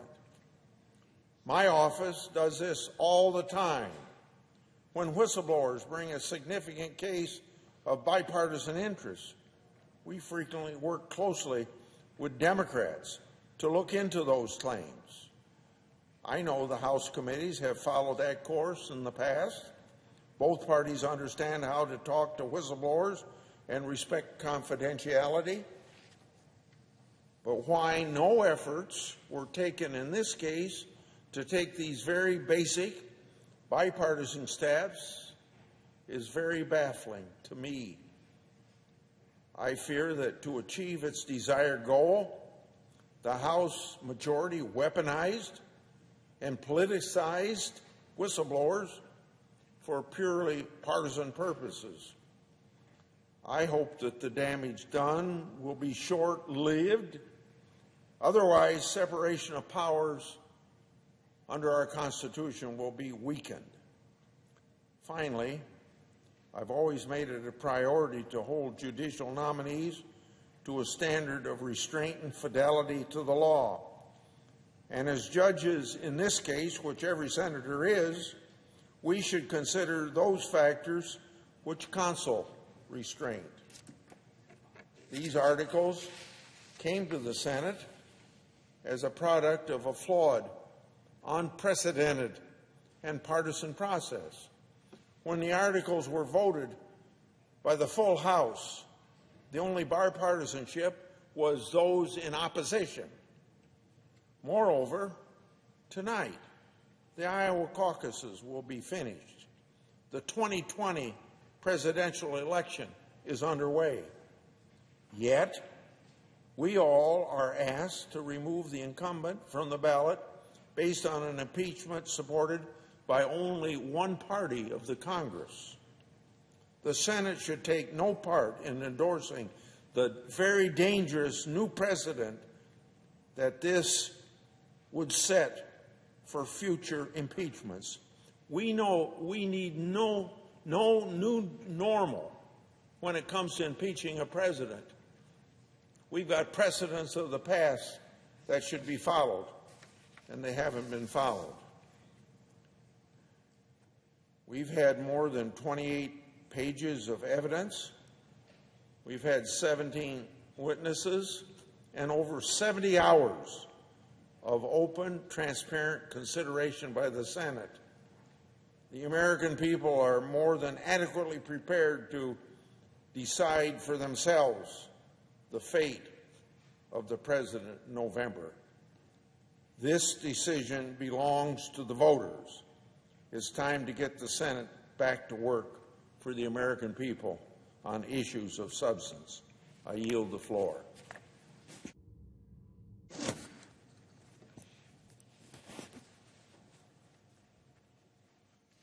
Mr. President. The senator from Washington. Mr. President, I have been in the Senate now for 2 presidential impeachment trials, and I can tell you this is never a situation I want to find our country in. Not back then, certainly not today, when the odds of bipartisan cooperation, even on responsibilities as solemn as these, are brutally low. In spite of this, I called for impeachment proceedings to begin in the House in July of this past year, and I did so because of the gravity of the threats to our democracy outlined in Special Counsel Mueller's report. At the time, I felt if we did not fully explore those threats, we would fall short of our constitutional duty and set a precedent of congressional indifference to potentially flagrant violations of our Constitution, ones that could jeopardize our core democratic institutions. After hearing both sides' presentations and reviewing every available source of information and testimony, I believe it is painfully clear the President of the United States has abused his power and obstructed Congress, and he should be removed from office. I want to talk about how I reached this conclusion, which I did not do lightly, and take a few minutes to reflect on the consequence of the decision each of us is individually about to make. Throughout the trial, the contrast between the presentations by the House managers and the President's defense team could not have been starker or more damning for the President. The House managers built an ironclad case showing the President abused his power and obstructed Congress in ways that present grave, urgent threats to our national security and to the rule of law. Over the course of their arguments, it became undeniably clear the corruption we have learned so much about in recent months starts at the very top, with the President of the United States. President Trump demanded a foreign government to intervene in our elections for his own political gain, and he did so by withholding American taxpayer dollars and ignoring congressional authority. The President's associates acted with his full knowledge and consent, and he himself pressured Ukraine's leader, knowing how much Ukraine depends on United States support. These actions have already made us less secure as a nation. By delaying vital military aid to Ukraine, a key partner, President Trump has emboldened Russia, one of our chief adversaries. He's undermined our credibility with other allies worldwide. And critically, the President has also given every indication he will continue to put his own interests ahead of American interests, including in our upcoming elections, and has time and time again refused to recognize Congress's constitutional authority to oversee the executive branch. In addition, information continues to come out further implicating the President and demonstrating not only his intent to abuse the power of our highest office, but his direct personal engagement in efforts to do so. To summarize, the House's arguments made it impossible to ignore a reality our founders deeply feared: a President who betrays our national security for his own personal benefit and disregards the system of checks and balances on which our democratic institutions depend, who believes he is above the law, contrary to the most fundamental American principles. The President's defense did not directly refute those charges against the President or the thorough case that the House presented. In fact, the President's defense only served to illustrate how indefensible the President's actions are. We heard complaints from the President's defense about the House process, which the President refused to engage in. We heard a debunked conspiracy theory about Ukrainian election interference, even though the President's own advisors repeatedly explained to him that Russia, not Ukraine, interfered in our 2016 election. We heard denial of a quid pro quo that, as the House managers laid out in excruciating detail, was borne out not only on the President's July 25th call with President Zelensky, but in hundreds of documents from before and after that call. We did not, however, hear any substantive defense of the President's actions. And tellingly, the President's defense vehemently opposed common-sense requests for the President's own key aides to testify and for consideration of his aides' documents as part of this trial. If the President was as innocent as he claims, surely his aides and his administration's materials would bear those claims out, and he would want them considered. He and his team do not. I said in 1999 that if we were to remove a sitting president, none of us should have any doubts. Today, based on the facts we have heard and the distraction and obfuscation offered in response, none of us should have any doubts the President committed the impeachable offenses of which he is accused. What we now know is the President of the United States demanded a foreign government interfere in our elections to help him win his upcoming campaign. And that truth is indisputable. And the question is, what does each of us as individuals do with that information? Sitting here, I've been reminded this trial is so much larger than any one of us, larger than any political party, and much larger than President Trump. It is fundamentally about whether we will stand up for the institutions that secure our autonomy as a people. institutions we hope to leave stronger for our children and grandchildren. And to go a step further, really, this trial is about freedom in our country. Because if the president feels he owes his office to a foreign government, not Americans, then who does the president truly serve? How can he be trusted? If foreign governments can skew our elections in their favor, if they interfere with Americans at the ballot box this November, then are Americans truly represented in the White House? Is there any American really free if a president can owe their election to an entity outside and aside from the American people, and foreign governments can help decide who is in our highest office? These questions and their chilling answers have led me to my final decision, and I hope others consider them carefully as they make their own. And I also want to speak for a minute about fear. There are really two different kinds at work in this moment. One is a fear of political consequences. I remember how many members of Congress felt compelled to vote for the war in Iraq. The political pressure was palpable. Today, that kind of political fear is palpable again. But fear of political consequences must never supersede concern for our country. And today, we should be fearful for our country. We should be fearful for our future, for our safety, and the rule of law if the evidence we've heard cannot persuade this body to act on the painful truth before us. Our president has betrayed the public trust, flagrantly violated our laws, and proved himself a threat to our national security.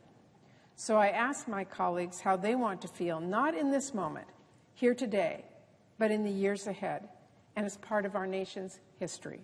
As more information continues to come out about this administration, and it will, as we get closer to an election we still have a unique opportunity to help protect, and as we explain this difficult but pivotal time to our grandchildren.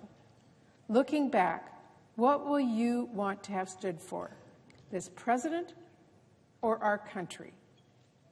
I believe, as Representative Schiff said so simply and powerfully, that in America, quote, right matters. But I also know right matters only because so many people have throughout our history stood up for what is right, even when, especially when, it may be difficult. Today, each United States Senator is called to do the same. Thank you, Mr. President, and I yield the floor.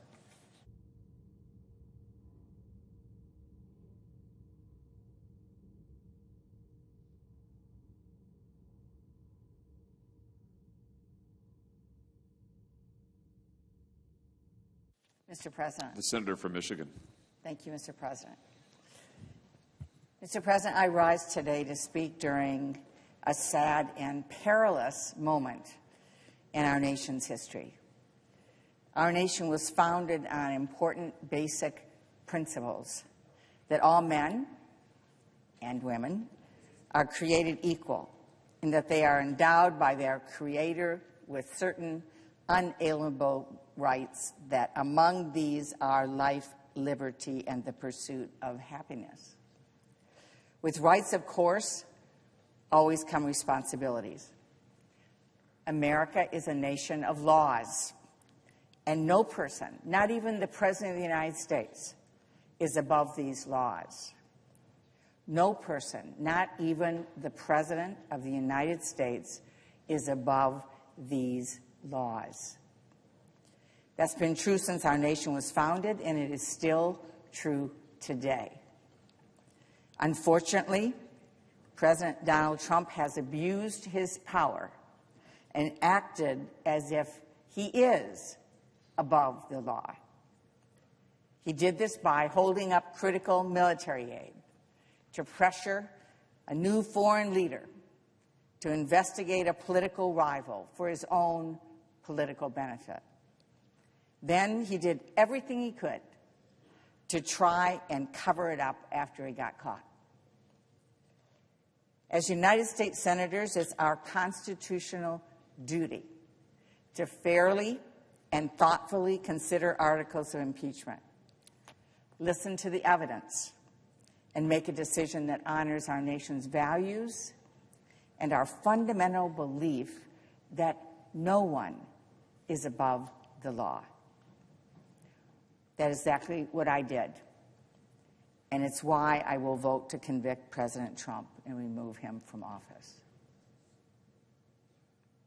The facts show the president did everything he could to cover up the truth, put our elections under even greater risk of foreign interference, and damage the constitutional checks and balances essential to our democracy.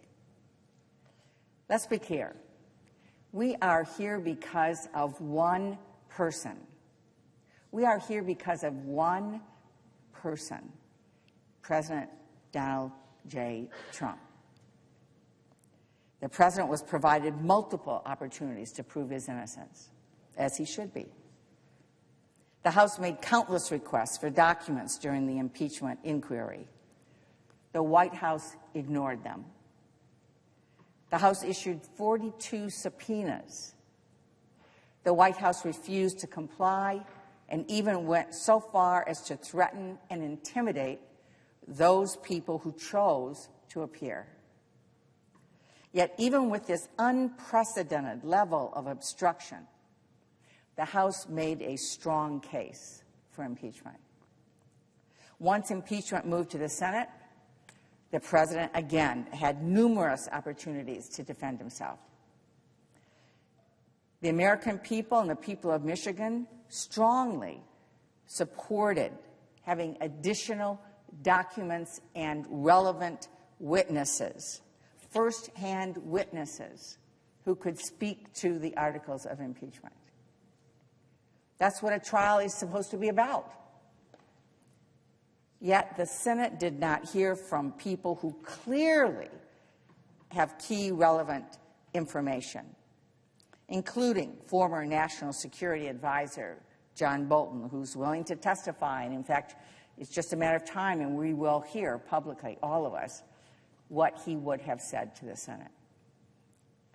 Acting White House Chief of Staff and Director of the Office of Management and Budget, Mick Mulvaney. OMB Associate Director of National Security Programs, Michael Duffy. And White House National Security Aide, Robert Blair. Common sense says that if President Trump's top staff have evidence of his innocence, he would have insisted that we hear from them, as we should. They would have rushed into this chamber. Unfortunately, the exact opposite happened, lending strong support for the evidence presented by the House of Representatives. Instead, the president's defense team argued that abuse of power is not a crime and therefore not an impeachable offense. And it became clear that they believe, as the president himself has said on many occasions, that he has power to do anything he wants under Article 2 of the Constitution. They also argued that if the president thinks his reelection is in the public interest, and if he does anything to benefit his reelection, including getting help from a foreign country, then that too is in the public interest and not an abuse of power. Common sense would tell us otherwise. Keep in mind that these are far from mainstream legal arguments, even in conservative legal circles. These arguments have been made up to protect President Trump and cover up his wrongdoing. These arguments are nothing short of appalling, and I'm alarmed at what they suggest President Trump could do next week, next month, in November, or what any president in the future could do. Is it now okay for the President of the United States to ask a foreign leader to investigate a member of Congress or any citizen if it helps him get reelected and thus, in his mind, benefits the country? Is it now okay for the President of the United States to tell a governor that they're not getting any critical disaster relief until they endorse him in the next election? Is it now okay for the President of the United States to ask foreign leaders to give campaign contributions or other political help in exchange for official visits? I don't think any of this is okay. The people of Michigan don't think any of this is okay. And I intend to do everything I can to ensure that it doesn't become our new normal. The founders were smart. They lived under a king, and they had no intention of doing so ever again. I have to wonder why so many of my Republican colleagues seem so eager to give it a try. This is the United States of America. In our country, no president is above the law, and it is illegal for a candidate or any elected official to receive political help from a foreign government. Americans must decide American elections. This is fundamental to our democracy and worth continuing to fight for, which I intend to do. Having said that, I'm also deeply concerned about the divisions in our country, in our families, in our communities. It's critical that we find ways to listen to each other, respect differences, and find common ground so that we can address the important issues affecting our families and our country. These are indeed serious and perilous times. It's up to all of us to stand up for what we believe is right and to work to strengthen our democracy by coming together as Americans, by finding ways to work together to solve problems. Our children and our grandchildren are counting on us. I yield the floor.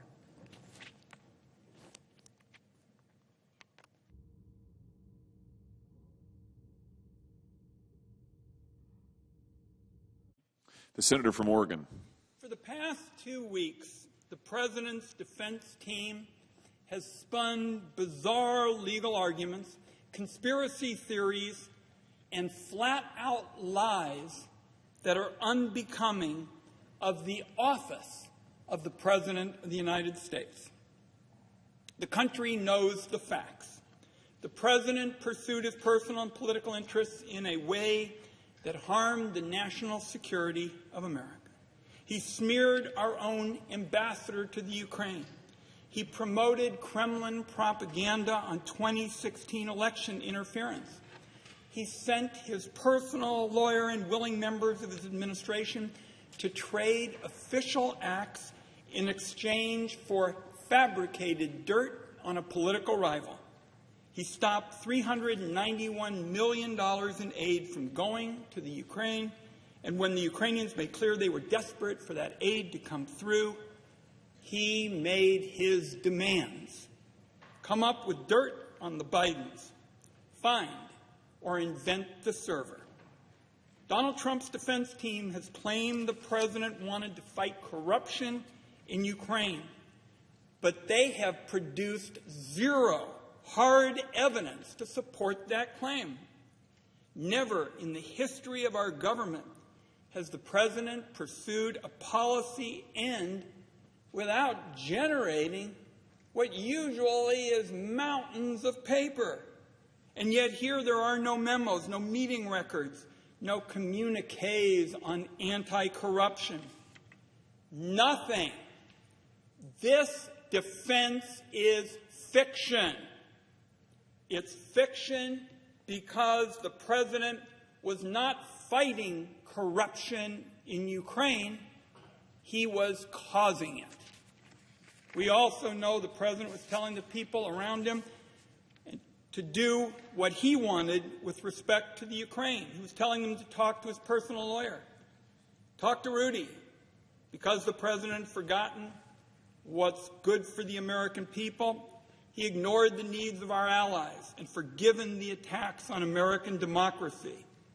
What the American government under this president was after, the only thing it was after, was a corrupt favor for the personal benefit of Donald Trump.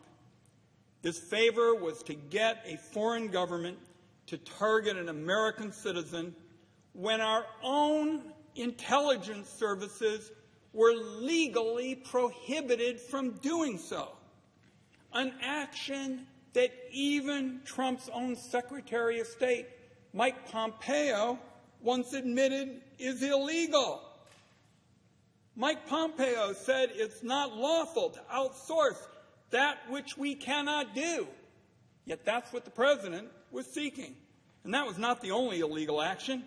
The GAO has said that holding up the Ukraine aid was a violation of the Impoundment Control Act. And when the aid eventually went through in September of last year, it wasn't because they suddenly had a whole lot of new respect for the constitutional powers of the Congress. It was because they got caught. When this abuse came to light, Donald Trump's response was, I pretty much can do what I want. I'm above the law. On the South Lawn of the White House, he confirmed that he wanted Ukraine to smear the Bidens, smear them by announcing investigations. He said he wanted the same thing from China. In a White House press briefing, Mick Mulvaney, the chief of staff, confirmed that the scheme had been politically motivated.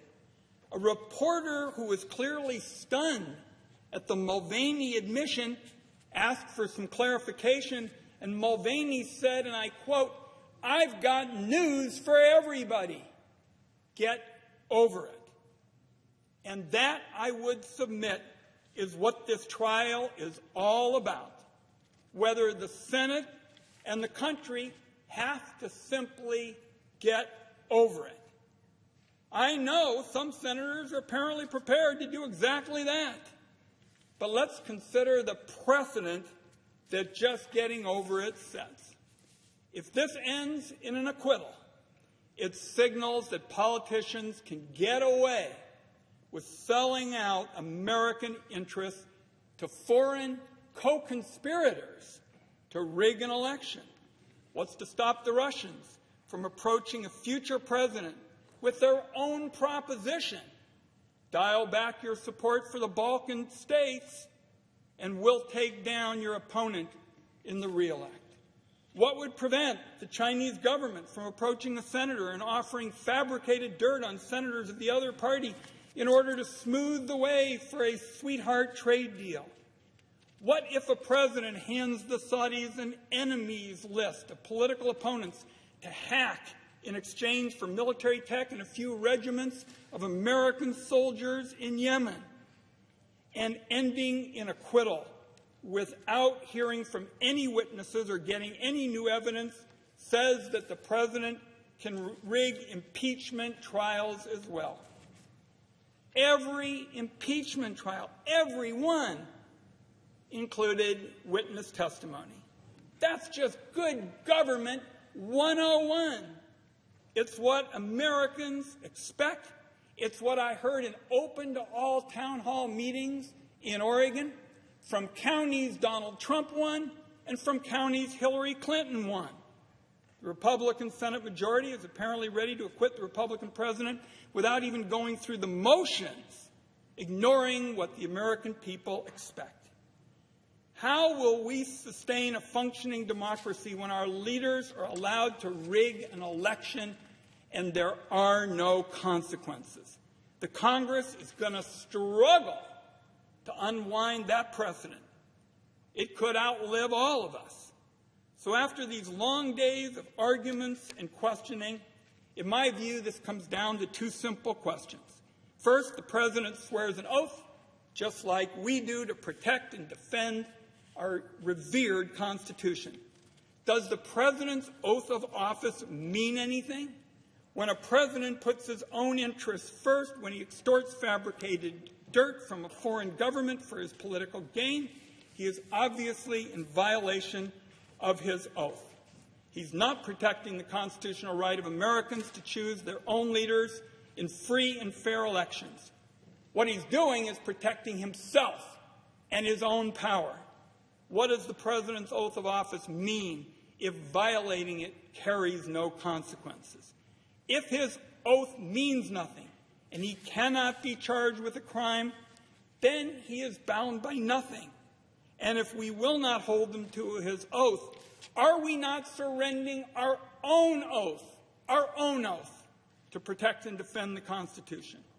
The second question is, do we believe that this is a government of the people, by the people, and for the people?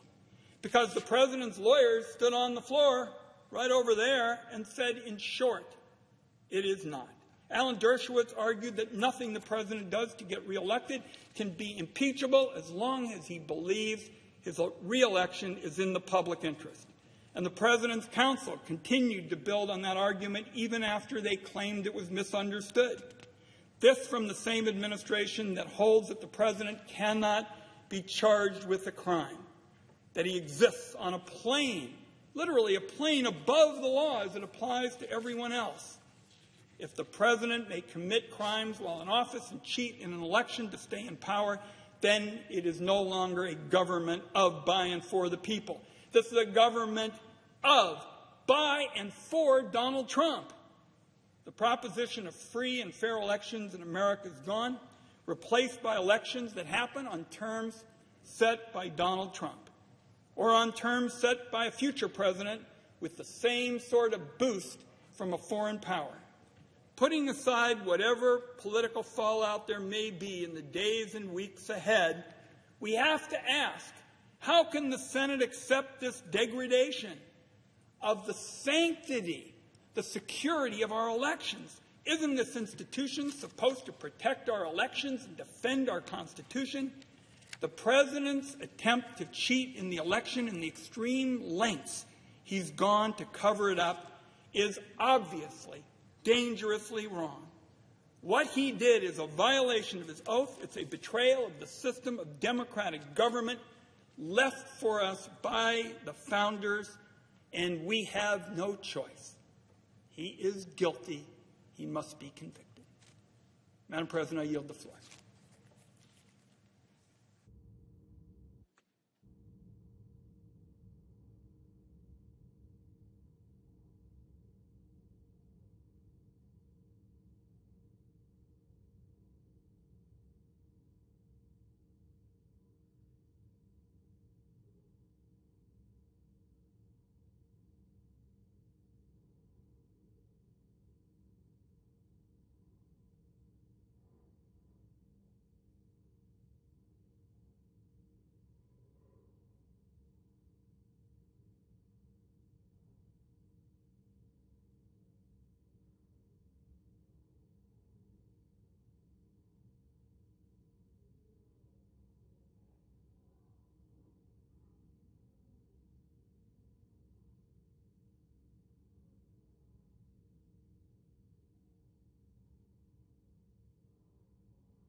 just get ready.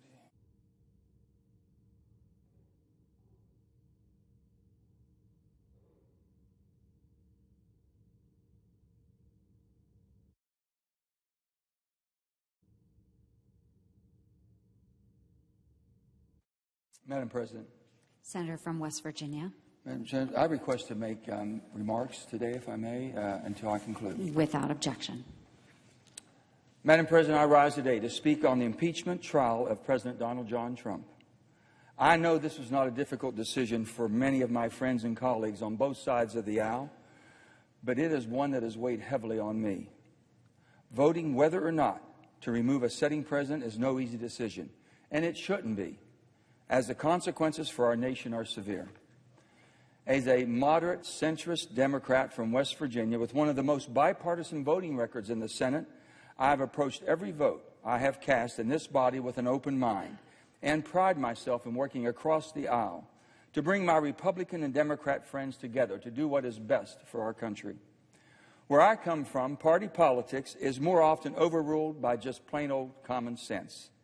And I have never, in over 35 years of public service, approached an issue with premeditated thoughts that my Republican friends are always wrong and my Democrat friends are always right. Since the people of West Virginia sent me here in 2010, I have never forgotten the oath I took to defend the Constitution and faithfully discharge the duties of the office of which I am honored to hold. It is by the Constitution that we sit here today as a court for the trial of impeachments. It is the Constitution that gives us what Hamilton called the awful discretion to remove the president from office. At the start of this trial, my colleagues and I took an oath, swearing to do impartial justice. I have taken this oath very seriously throughout this process, and I would like to think that my colleagues have done the same. Because, as the House managers and our former colleague, Republican Senator John Warner from Virginia said, it is not just the president who is on trial here, but the Senate itself. The framers of the Constitution chose the Senate for this grave task because, according to Hamilton, they expected senators to be able to preserve, unawed, and uninfluenced the necessary impartiality to discharge this awesome responsibility fairly, without flinching. The framers knew this would not be easy, but that is why they gave the job to us, the senators. They believed the Senate was more likely to be impartial and independent, less influenced by political passion, less likely to betray our oaths, and more certain to vote on facts and evidence. This process should be based simply on our love and commitment to our country, not the relationship any of us might have with this president. I have always wanted this president and every president to succeed, no matter what their party affiliation. But I deeply love our country and must do what is best for the nation. The Constitution refers to the impeachment trials and says the Senate must try impeachments. The framers chose their words carefully. They knew what a trial was and what it meant to try a case. By using the term standards of judicial fact-finding, it calls on us to do what courts do every day and receive relevant evidence and examine witnesses. Sadly, the Senate has failed to meet its constitutional obligation set forth by the framers to hold a fair trial and do impartial justice. And we have done so in the worst way, by letting tribal politics rule the day. I supported President Trump's calls for a fair trial in the Senate, which he suggested himself would include witnesses. But instead, this body was shortchanged with the majority of my Republican colleagues, led by the majority leader, voting to move forward without relevant witnesses and evidence necessary for a fair trial as our framers intended. History will judge the Senate harshly for failing in its constitutional duty to try this case and do the impartial justice to defend the Constitution and to protect our democracy. Sadly, this is the legacy we leave to our children and grandchildren.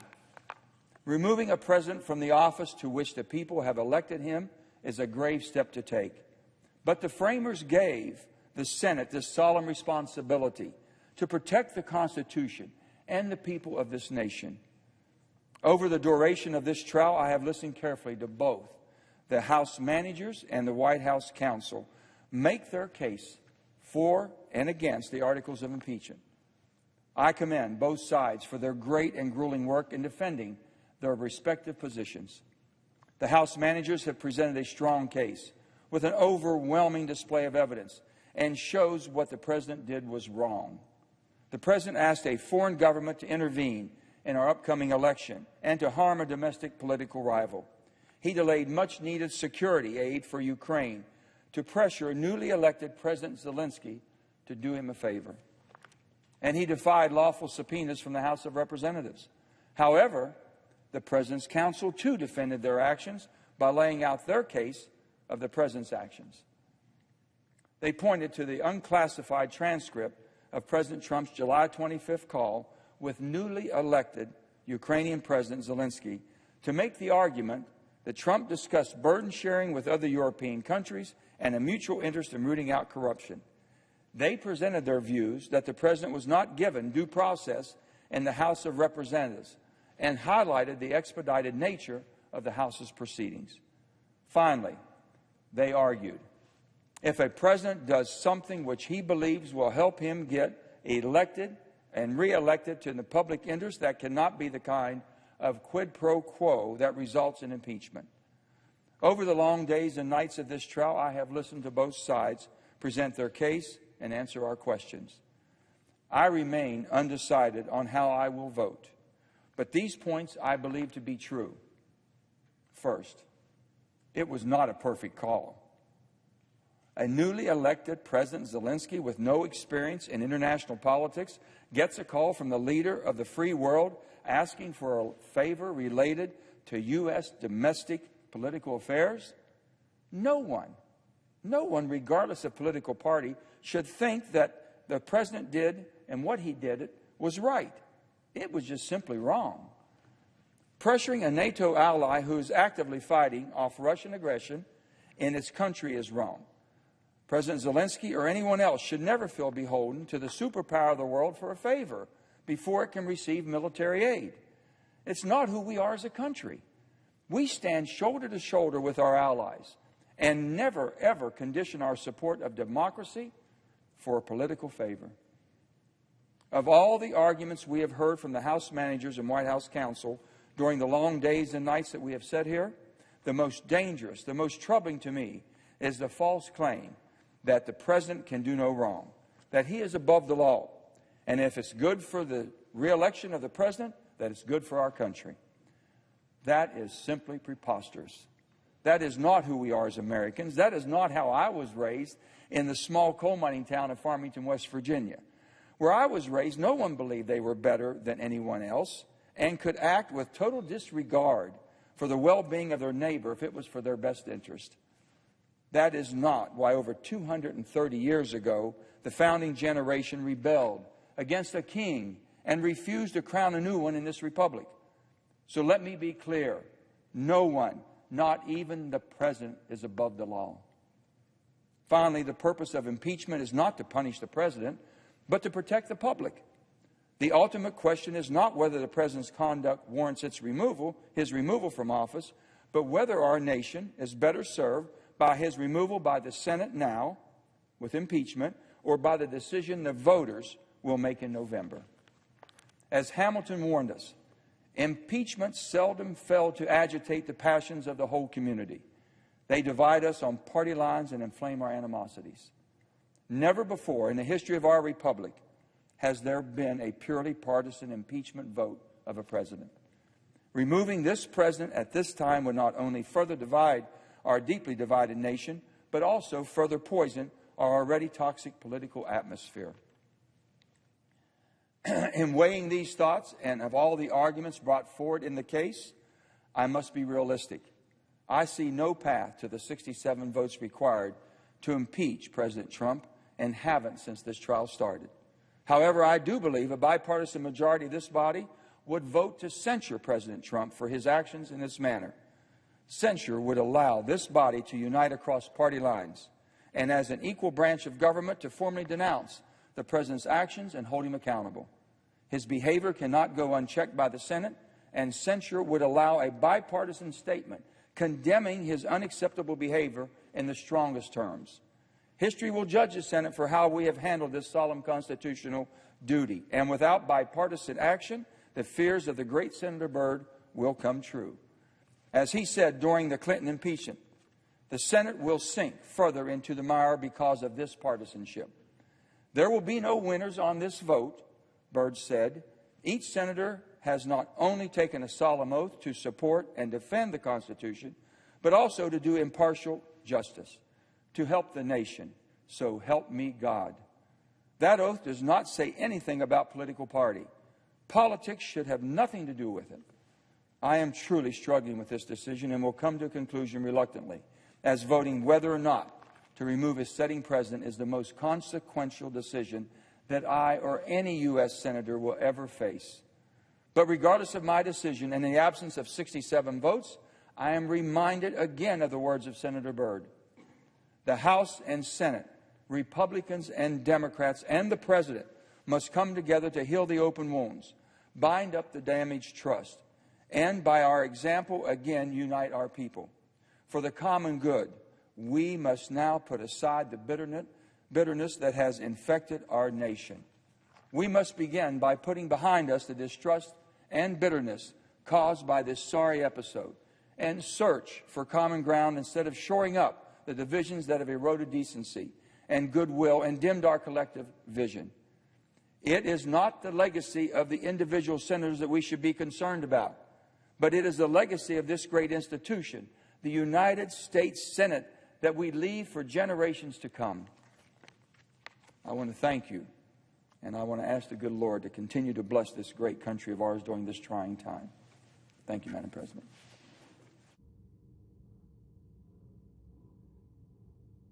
President. Senator from Tennessee.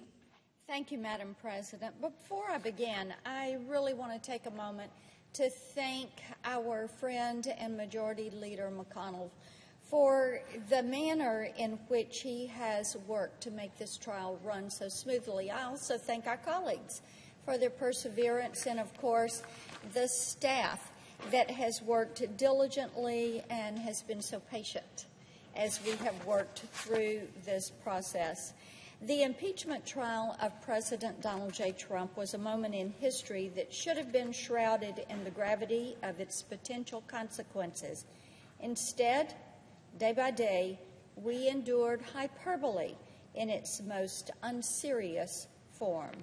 It's easy to forget that America's appetite for scandal fades quickly once you exit the Beltway around Washington, D.C. But I encourage my colleagues to recognize that the enthusiasm with which the House managers have sought President Trump's removal is completely and inarguably divorced from reality in the heartland.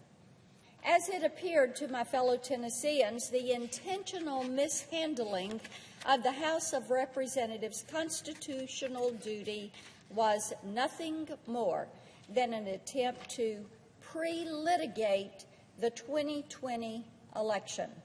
That's correct, to pre-litigate the 2020 election and to remove President Trump from office and thereby remove him from the ballot.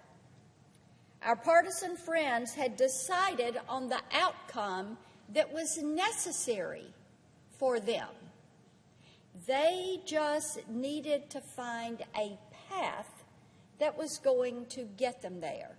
So they had their outcome. They needed a path. We saw House Democrats freeze out the President's counsel, refusing them an opportunity to fairly participate in the House Intelligence Committee's investigation. House Manager Schiff created the supposed conversations he falsely attributed to the President and waited to see if his assertions would be questioned or if they were going to be accepted as fact. Let me tell you something. I'm a mom and I'm a grandmother, and I will tell you this. I don't think there is any mother on earth who would stand for it if her child did such a thing to a coach or a teacher or a scout leader. or a minister.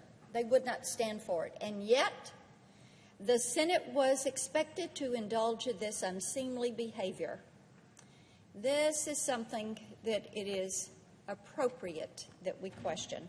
The House managers relied heavily on the assertions of a whistleblower, but refused to reveal anything about the circumstances that led to the whistleblower's report. So, here we are at the end of the trial.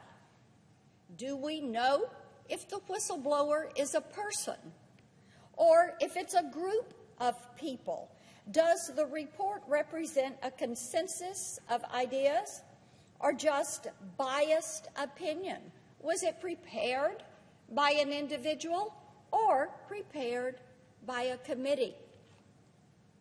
No one can answer that question except House Manager Schiff and his staff from the House Intel Committee. But that's not something they wanted to come down and talk about it. When it became clear that the White House would push back on witness subpoenas seeking testimony protected by executive privilege, House Democrats chose to move on rather than fight as hard as they could for their case. They looked at those subpoenas, thought about the evidence that might come from them, and decided not worth the trouble. Instead, they tried to rely on the pandemonium created by a historic moment to convince their colleagues and the American people that justice demanded a do-over for the House impeachment. When that strategy failed, they blamed the members of the U.S. Senate for our unwillingness to go in and clean up their mess. This wasn't a pressure tactic, it was a manipulation tactic aimed right at the hearts of the American people. Unfortunately for the House managers, the people see with dazzling clarity what has transpired within the four walls of this chamber. The House managers have asked us to go on the record and rubber stamp history's first impeachment inquiry to be filled solely on the basis of partisan politics. First one. They've asked us to ignore how quickly they moved to impeach President Trump and to not compare their timeline to the timelines from the Nixon or the Clinton impeachment.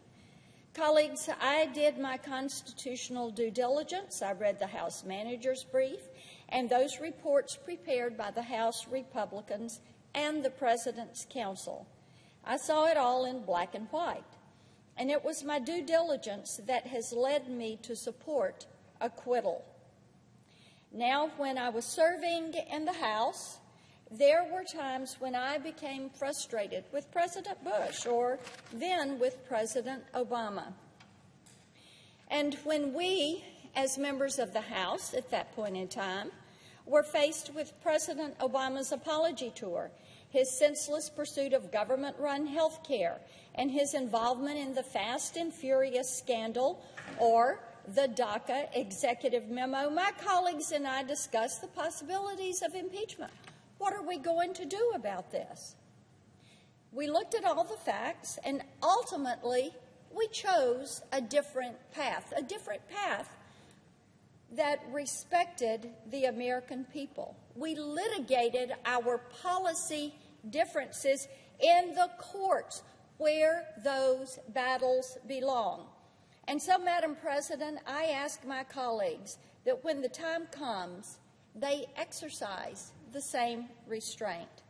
I implore every member of this body to recognize the supremacy of the Constitution over partisan spin, vote to acquit, vote to reject the 2 articles of impeachment. I yield the floor.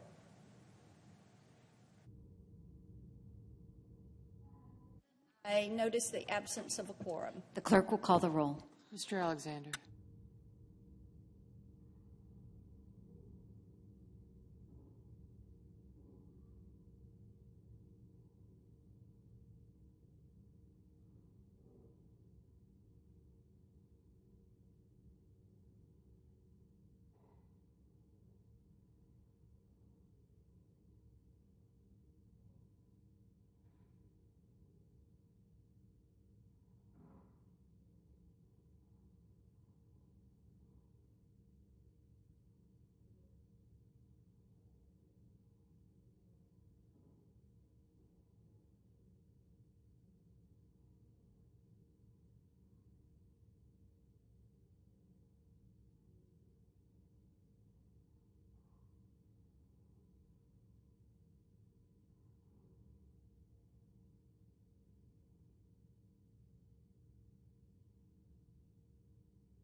Madam President. Senator from Washington. Madam President, is there a quorum call? There is. I ask that the quorum call be dispensed with. Without objection.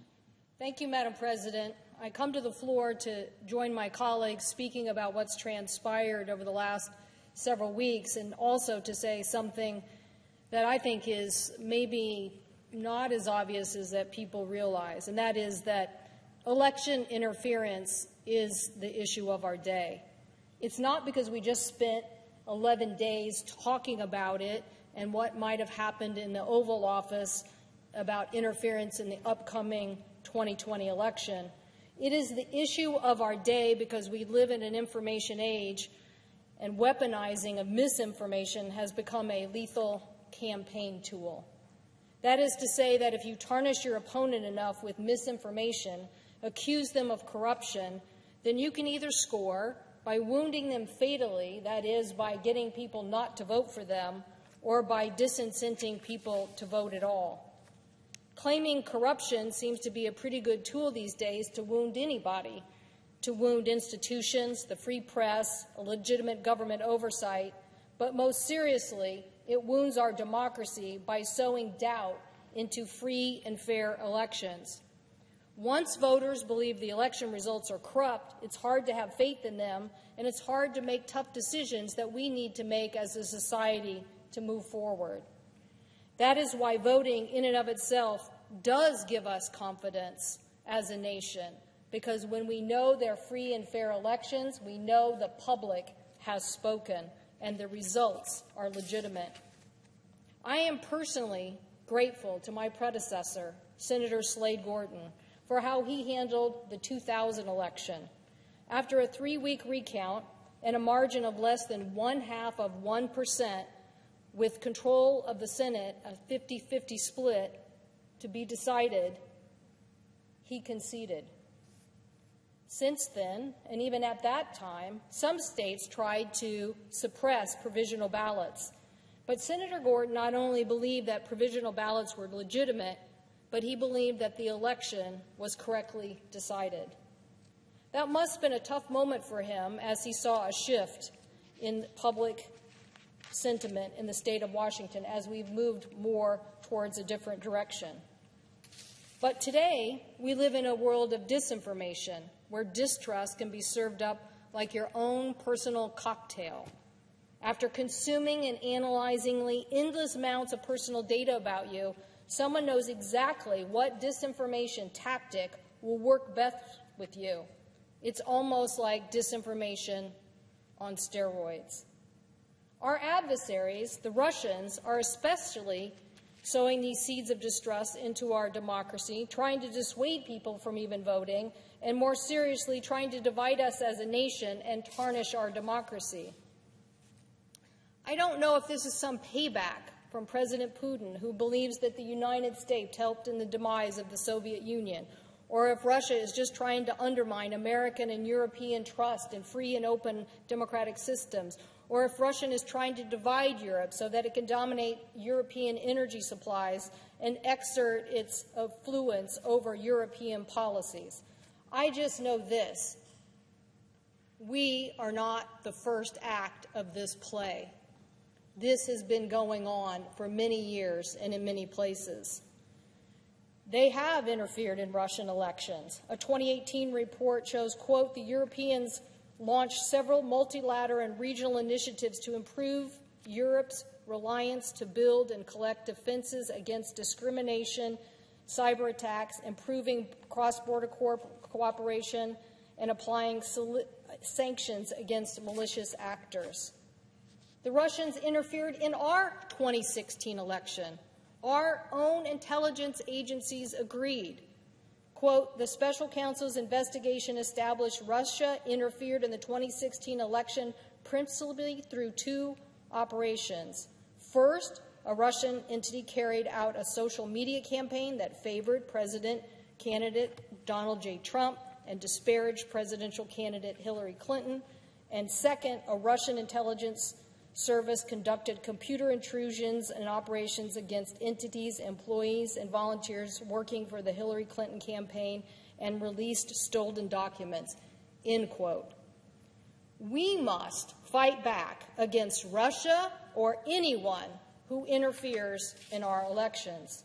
Protecting our elections should be a bipartisan effort, and we should listen to what the intelligence community says, because they're warning us now that Russia will interfere again in the 2020 elections.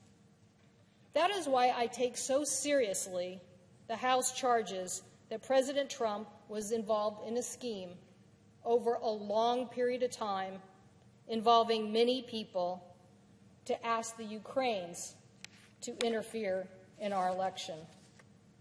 As Federal Election Commissioner Ellen Weintraub said, quote, "Let me make something 100% clear to the American public and anyone running for office. It is illegal for any person to solicit, accept, or receive anything of value from a foreign national in connection with a U.S. election.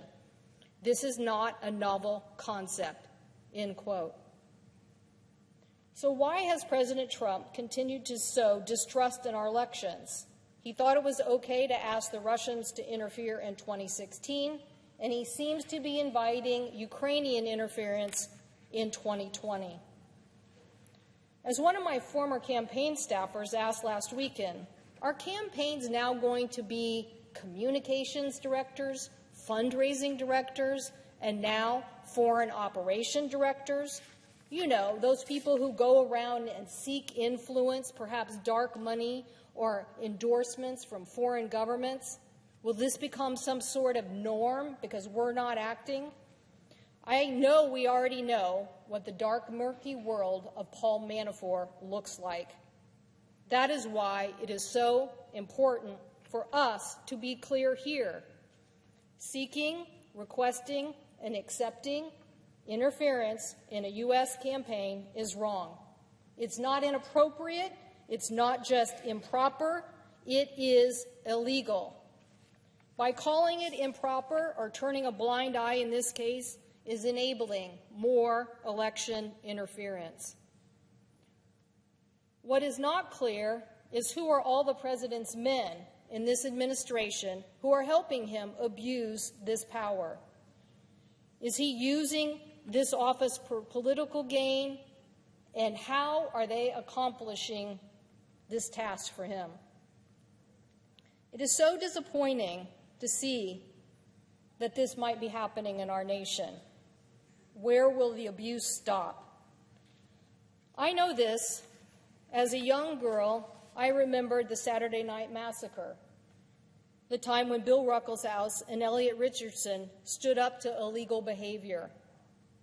My father, at the time, definitely a Democrat, but he wanted me to understand this lesson.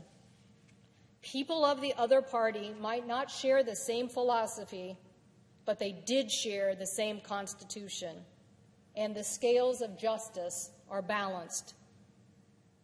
Yes, it's probably no harder task than to stand up to the president of your own party, but that is what Bill Ruckelshaus and Elliot Richardson did. I remembered that lesson and called Bill Ruckelshaus after Jeff Sessions recused himself and was fired. Bill's advice was prophetic. He said, "You should use this opportunity now to make sure the next Attorney General will be independent and help rein in this president's abuse of power." Well, we obviously did not get that done, and we all know what that outcome has been. It occurred to me last weekend that maybe the Saturday Night Massacre in this case has happened. Maybe John Bolton and Fiona Hill will turn out to be those people who stood up to the abuse of power. I know this. It's important to have listened to them. Twice in this gallery over the last several weeks, I heard a young baby cry. And I thought how unusual that somebody would bring a child to an event like this. Probably their parents wanted to be part of history. And then I thought about what that child would say, probably over the rest of their life, that they had been at this impeachment trial.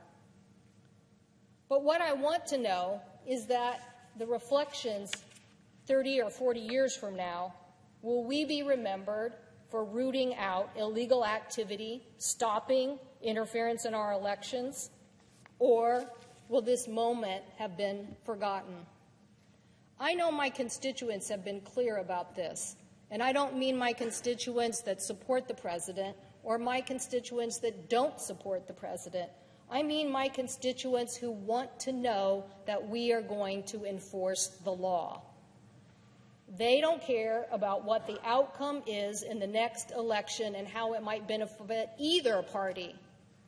And it's clear that either party could overstep in this situation. They want to know if we are going to uphold the oath of office and hold people accountable for wrongdoings that they pursue. I hope that we have taken this election interference issue serious. I plan to work with my colleagues on a bipartisan basis to get more laws passed on election security and to stop interference. I have been a loud and consistent spokesperson for better cybersecurity in our nation. I am not going to let our democracy be eroded by the fact that foreign interests want to erode what is so precious in our nation. I will be voting on both articles and for impeachment. I thank the President, and I yield the floor.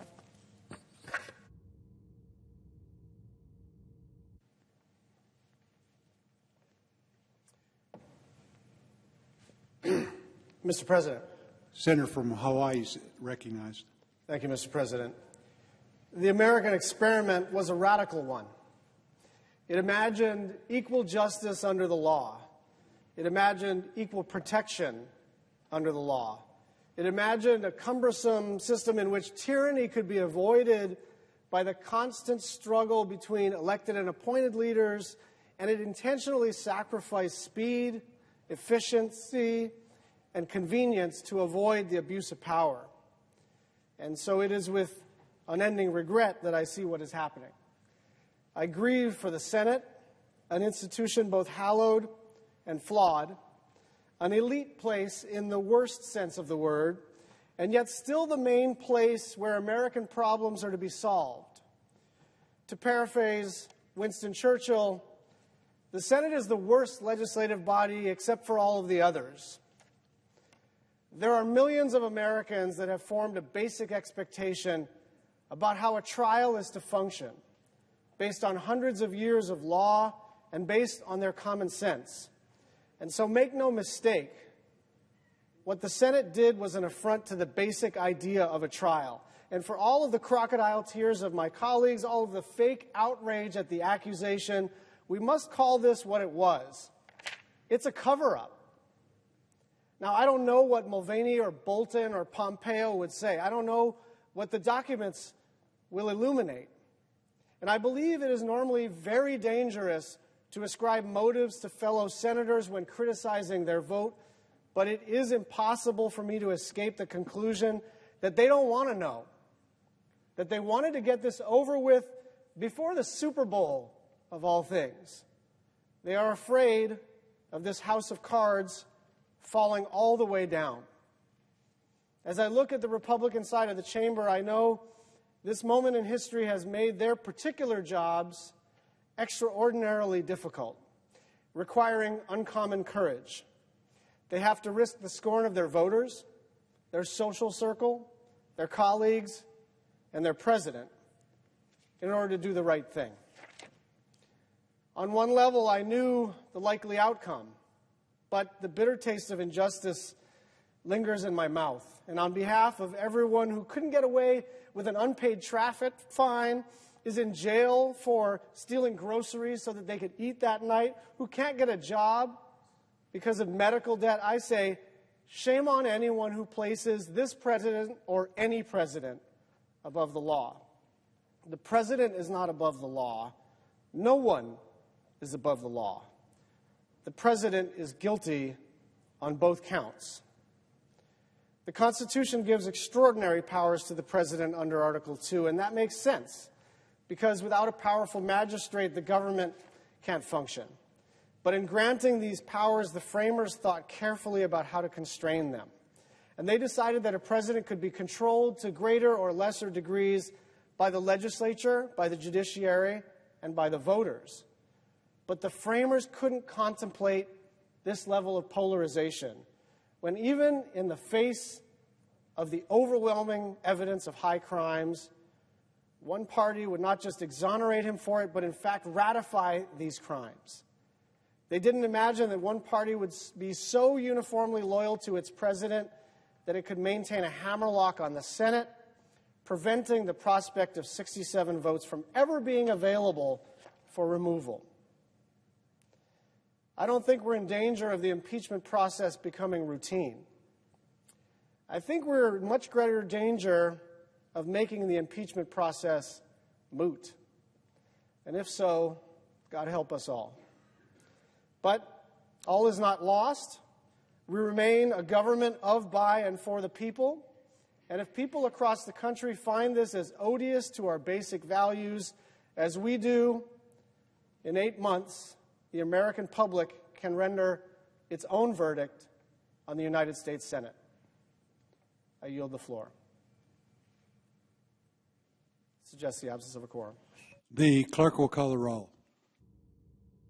Mr. Alexander.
quorum call in progress? It is, yes, sir. I ask unanimous consent that quorum call be initiated. Without objection. Senior Senator from Oklahoma is recognized. Thank you. I ask unanimous consent that I be allowed to speak as if in morning business for whatever time I shall consume. Without objection. Thank you very much. Mr. President, nearly 20 years ago, I was here in this exact spot. I remember it so well, deliberating the guilt and innocence of a president and it happened at that time. It was President Clinton from your state of Arkansas.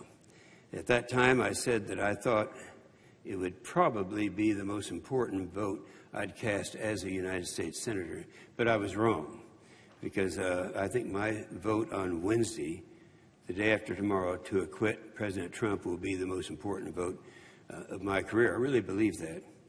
Over the past few weeks, we've considered impeachment.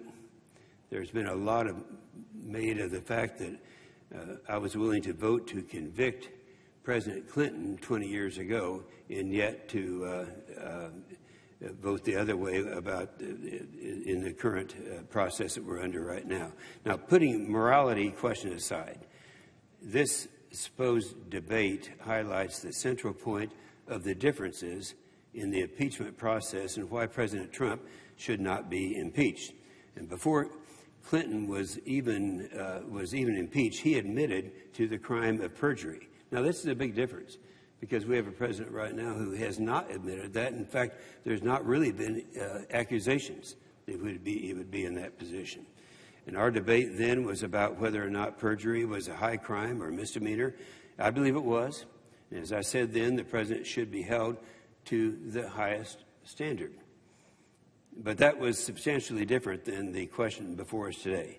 The question put to us by the House managers is an evidentiary one. It's one to ask the question if, according to the evidence presented, there is a determination that President Trump is guilty of a crime. And the answer is no. Presidents should be held to the highest standard, but that standard can't be a false standard that isn't based on evidence or is established by a court.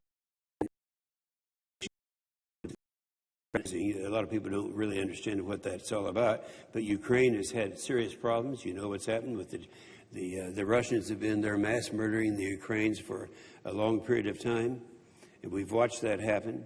And so they kind of put this thing together saying, well, there was an arrangement made by the President Trump, that if they would withhold aid, and this would have been military aid to Ukraine, unless there was a deal they could make and have something stated by the President of Ukraine.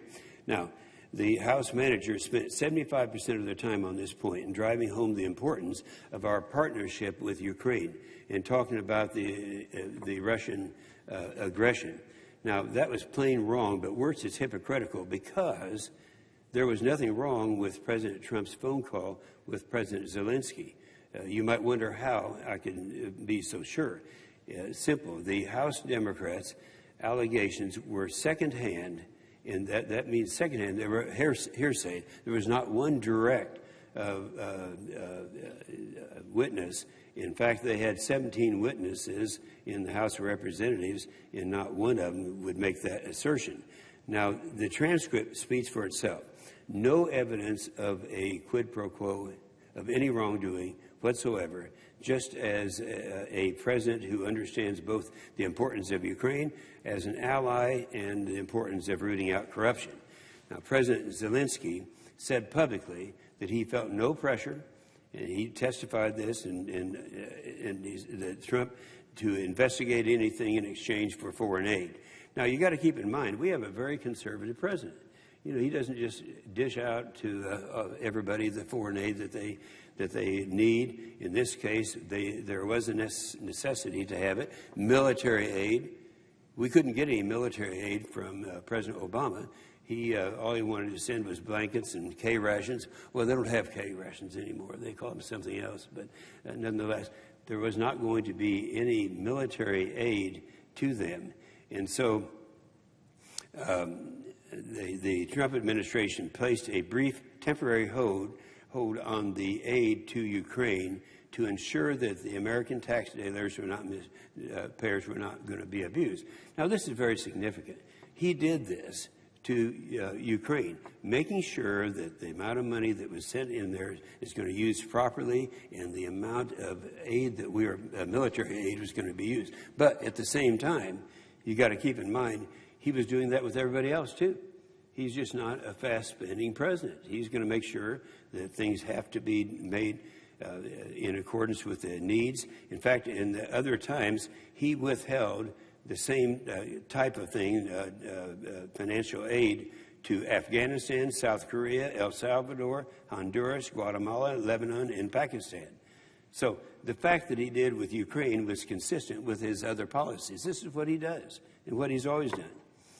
I'm confident that this is because I talked to President Trump directly about it. See, I'm the chair of the Senate Armed Services Committee. The committee is responsible for authorizing lethal aid to Ukraine, and I've been working on securing that lethal aid for a long period of time, dating back to 2014.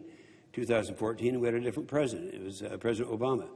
And then the Ukraine president, Poroshenko, I can remember being in Ukraine with Poroshenko and talking to him about this and why it was necessary. And this is at the same time that Russia was in Ukraine and was mass killing the Ukrainians. And so we went to President Obama to get help, and he wouldn't do it. He didn't want to send any kind of military aid and said, as he said over and over again, we talk about blankets and K rations.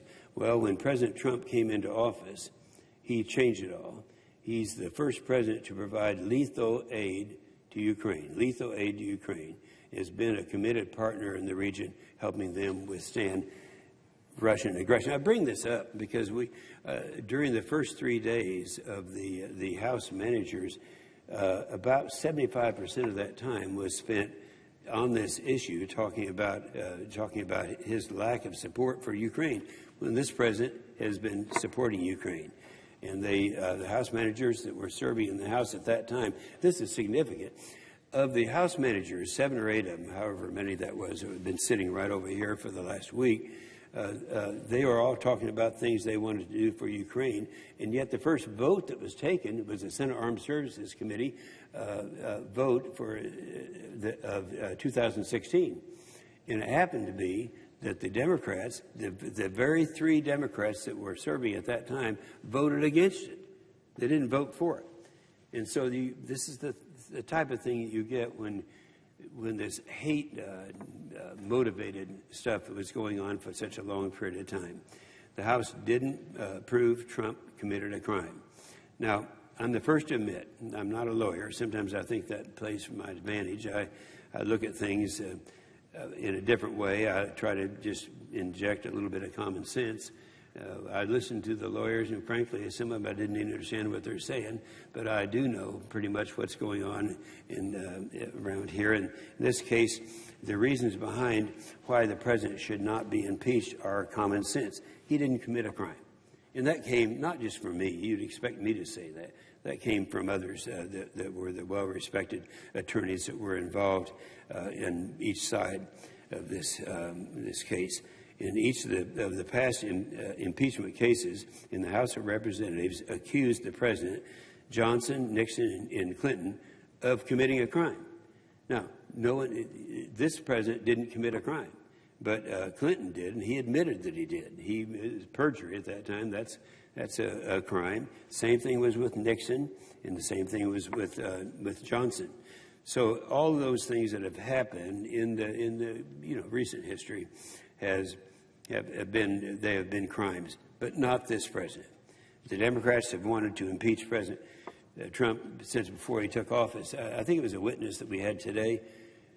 I believe it was today. They're talking about, and they had a kind of a visual up here that showed all of the people who have been trying to impeach President Trump ever since he took office. And I'm talking about the first week he was in office. And it was all documented up there. So they're still at it. And I have no doubt they'll continue to do that. But it's not going to work. It didn't work in this case. Democrats have wanted to impeach him since he took office. And the Washington Post reported the concerted effort by the left-wing advocacy groups to move toward impeachment of the president only minutes after his inauguration. So they've been looking and looking and looking for a reason to impeach President Trump. Now, I think that one of the stars of this testimony that went on was this Alan Dershowitz. He's one is held in the highest regard. He's a law professor at Harvard University, and he was a strong Democrat. He's not a Republican. And the first thing he did was admit that he voted for Hillary Clinton in 2016. So that qualifies him in a different way than most of the people who are here as witnesses. He was direct in his presentation and shredded the Democrats' case. He made it clear abuse of power should be a political weapon suited for a campaign, not impeachment, as abuse of power is not a crime or impeachable conduct.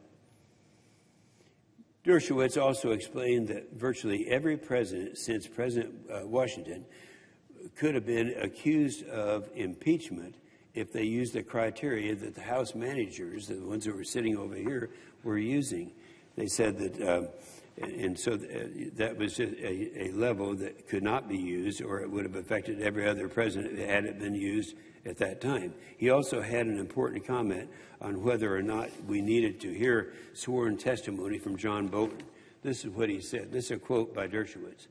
He said, "Nothing in the Bolton revelations, even if true, would rise to the level of abuse of power or an impeachable offense," unquote.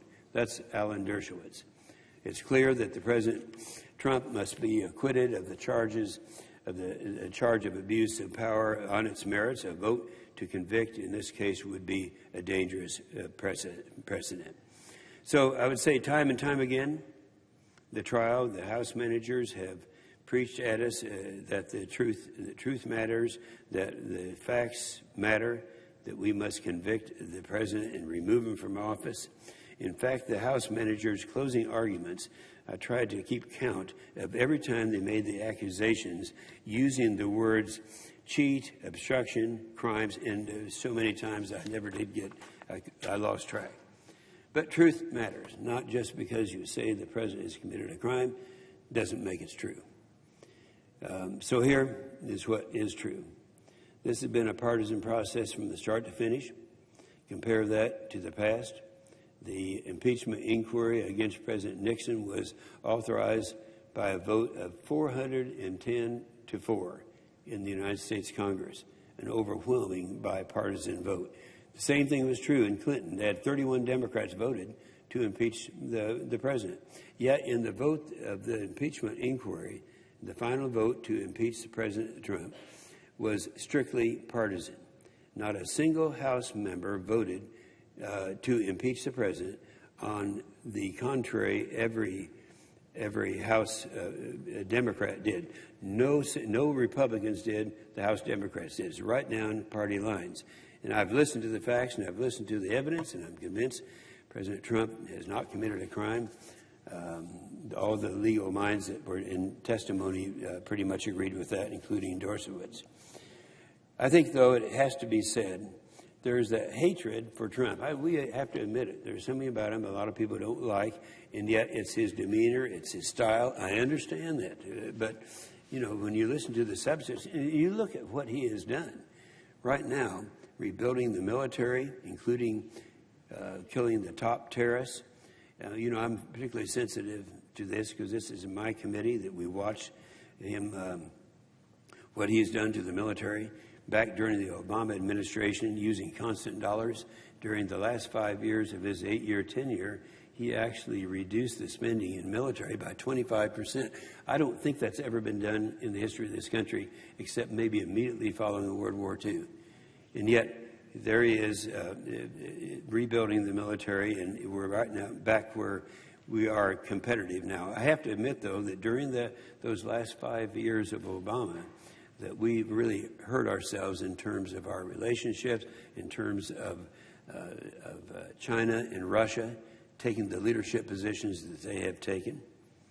So he's been top in rebuilding the military, confirming constitutional judges. You know, 187 judges in the last 3 years. That's a record. That hasn't been done before. And oddly enough, these are judges who've actually read the Constitution. That's a novel idea. The best economy we've had in decades, I would say, last week we went through 3.5% unemployment. We used to consider 4% unemployment as being fully employed.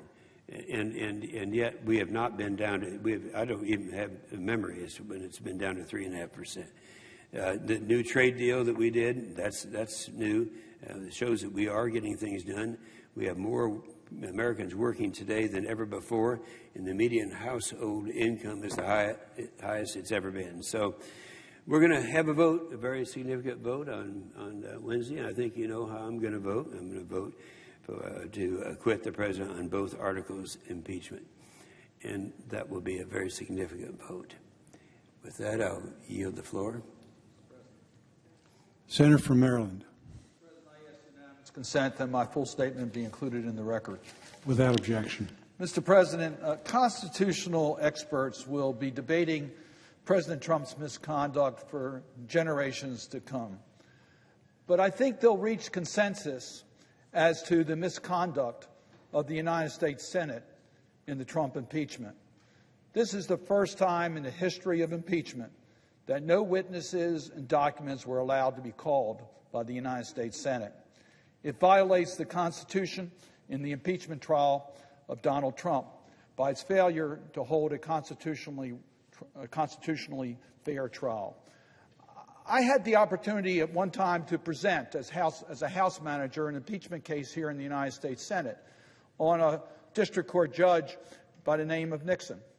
And I remember when I appeared before the Senate, I was cautioned immediately, even though Judge Nixon had been convicted in a criminal court of a bribery type of an offense, that it was incumbent for us to present the witnesses and documents in the United States Senate, that the Senate would conduct its own record in regards to the proceedings. And yet here we are not having witnesses in the president impeachment trial. We have some help from the Supreme Court on this. In the Nixon case, the Richard Nixon versus U.S. case, there was a concurring opinion by Justice White. Justice White said that the term try, as used in Article 1, Section 3, Clause 6, meant that the Senate should conduct a proceeding in a manner that a reasonable judge would deem a trial. We failed to conduct a constitutionally fair trial here in the United States Senate. And we can look to the President's own counsel here for help in evaluating our own conduct of this trial. House counsel, President's counsel Philpin said that you need to cross-examine witnesses in order to get to the truth. We had no witnesses under oath, no witnesses cross-examined. And the tragedy here, if the president is acquitted, it'll always be a question as to whether this was a legitimate trial here in the United States Senate. Let me just spend a moment to compare the impeachment proceedings on President Clinton versus those of President Trump. In President Clinton, there was a trial in the Senate. It was acknowledged to be fair. Witnesses were called. President Clinton and his administration officials had testified under oath subject to cross-examination. President Clinton showed remorse for his conduct and apologized for his misconduct. And President Clinton's misconduct was personal in nature. Compare that to President Trump. He blocked all witnesses and documents, and then through counsel prevented the Senate trial from calling any witnesses or producing any documents. He has never shown any remorse, even though most senators here know that what he did was wrong. He has shown no remorse whatsoever. And his misconduct was the abuse of his office for personal gain to get a foreign power to help in his election campaign. Let me go through Article 1 briefly. Article 1 states that he solicited a foreign government, Ukraine, to interfere in the 2020 elections by publicly announcing investigations that would benefit his reelection, conditioned on official U.S. government acts of significant value to Ukraine. Now, the House managers have submitted a voluminous amount of information that supports that, and I refer to that in my attached statement, so I won't spend the time here to go through that. But even the full record, which is enough to establish the charges, there's other issues that add to the president committing these acts. First, the president issued, as I've mentioned before, a blanket obstruction to any witnesses with first-hand knowledge of the president's conduct in these articles from providing testimony here in the United States Senate. Yes, we can infer that if the president had exculpatory witnesses, he would have produced those exculpatory witnesses. Secondly, the president's impeachment attorney, Mr. Sokolow, said, and I want to quote, "You cannot view this case in vacuum," end quote. And I agree. The president has consistently misrepresented the facts and defamed anyone who challenges him. Let me just give you one concrete example, the Mueller investigation, which has been cited in this impeachment trial. The president denies Russians' initial involvement into our elections. He resisted efforts to hold Russia accountable. He defamed the reputation of the special counsel. He willfully impeded the investigation. He attacked the integrity of our intelligence and law enforcement agencies. And he claimed wrongfully that the investigation exonerated him. He's done that over and over again. The findings in the report speak to a contrary conclusion. It says Russia interfered in our elections, 2016 elections, in a sweeping and systematic fashion. It says, and I quote, "If we had confidence that the president clearly did not commit a crime, we would have said so. There's numerous instances where the president may have obstructed justice, but we left the further pursuit of that to Congress or a prosecutor after he leaves office." The president's pattern since he's taken office is to mislead, misstate facts, and to act as a bully against those who have anything to say against him that he does not like. It makes it easier for us to understand how the scheme, the legal scheme in Article 1 unfolded. I have one additional fact of why this points to establishing the facts. The president consistently has shown no remorse. He continuously tells us that the summary of the July 25th shows a perfect call. We know how controversial that call was. It was far from perfect. Now, the next hurdle was, is this an impeachable offense? And I concluded that it was. That it's an abuse of power, which is an abuse of trust, which is clearly what our founders intended as a high crime and misdemeanor in office. Now, the president's own analysis of this leads to the only conclusion that abuse of power must be an impeachable offense. I say that because we had the president's counsel, once again, Professor Dershowitz, who tells us that if it's not an abuse of power, is not an impeachable offense, where could that lead? And Professor Dershowitz said, your election is in the public interest. If a president does something which he believes will help him get elected in the public interest, that cannot be the kind of quid pro quo that results in impeachment. Well, that's an absurd situation if you adopt the logic of the president's counsel that abuse of power is not an impeachable offense. It clearly is an impeachable offense. The president's conduct has jeopardized America's global leadership in promoting our values. Our values are our strength. I thought it was very telling, the conversation of Ambassador Volker with Mr. Yermak, who is the principal counsel to President Zelensky of Ukraine, when Ambassador Volker said, don't start an investigation in Ukraine on your opponent in your election because that will sow division in your community. And Mr. Yermak responded, you mean like asking us to investigate Clinton and Biden? President Trump's conduct has endangered our national security, our global leadership on American values.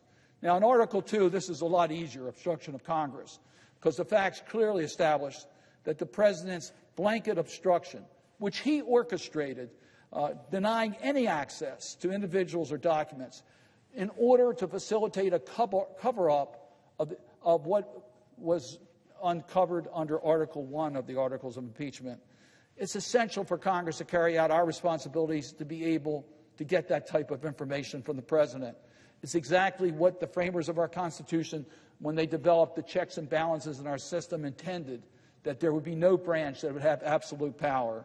We do not have a monarch.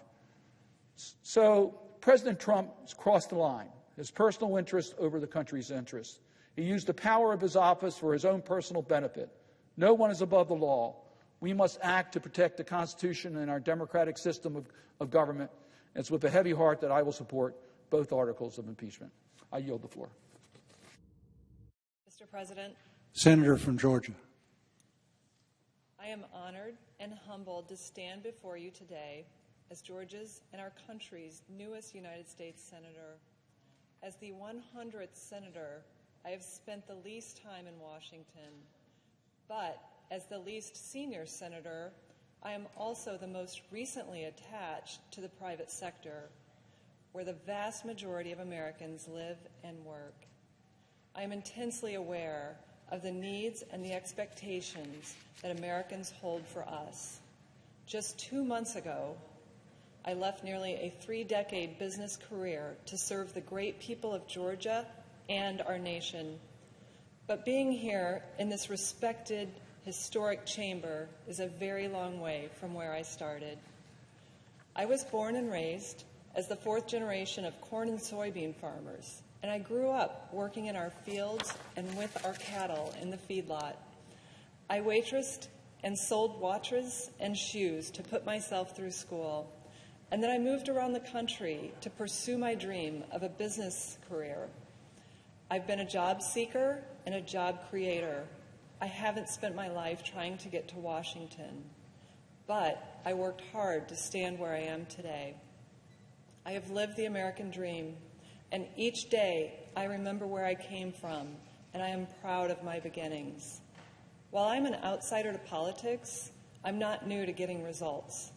I came here to get things done for the people of Georgia. So why does all of this matter today? In this historic moment, right now, just 2 days from my vote to acquit President Trump? Because for months, and sadly years for many, members of Congress who are meant to serve the American people have been tied up in a political game. There is much to regret here. The House's false urgency to push through deficient articles only to ask for more time, more evidence, more testimony, the deception of the House managers who are more focused on political power than they are on pursuing the facts, the media who ran with the narrative Democrats planted with selective, unlawful leaks. For the last 132 days, Congress has been neglecting the American people. I came here to get things done for Georgians, but for the last 2 weeks, we've been stuck in the Senate chamber working on something that most Americans have little interest in. As my notebook filled up, I thought to myself, how did this case even make it to the Senate? When I've been around the state, it's very clear this is not what people at home care about. Georgians aren't losing sleep over a call the president made or questioning his constitutional right to conduct foreign policy. They're concerned with taking care of their families, their jobs, their freedom to achieve the American dream, and live the lives they imagine. I think of young kids, whether in the inner city or on a farm or in the suburbs. What example are we setting in Washington? Why should employers feel that Washington cares about job creation when there's a neglect of the engine that makes America strong? Why are we here? We are public servants charged with protecting the Constitution and our country, and I hope in the process bettering the lives of all Americans. Despite this monumental distraction, this administration has worked tirelessly to move our country forward. Last week, the President signed into law the United States-Mexico-Canada Agreement, and sadly, this sat on the desk of Speaker Pelosi for 1 year, denying American farmers and workers untold economic opportunity. Last month, the administration completed a Phase 1 deal with China, now holding China accountable for unfair trade practices and adding to our thriving economy. And for 3 years, as Democrats focused on taking down a duly elected president, President Trump's pro-growth policies have given us a booming economy. These policies have resulted in record employment, 7 million new jobs, a blue-collar boom that is lifting up hardworking Americans. This administration charges on, but it needs Congress's support if America is to move on with the American dream for all. With that in mind, I say enough. Let's put our trust in the American people. They are the ones who should make the judgment about the president, and they will do that in 9 months. Let's not be so arrogant as to take that decision away from the American people. Instead, let's focus all of our energies on improving their lives. Impeachment does not do that. It's time to move on. I yield the floor.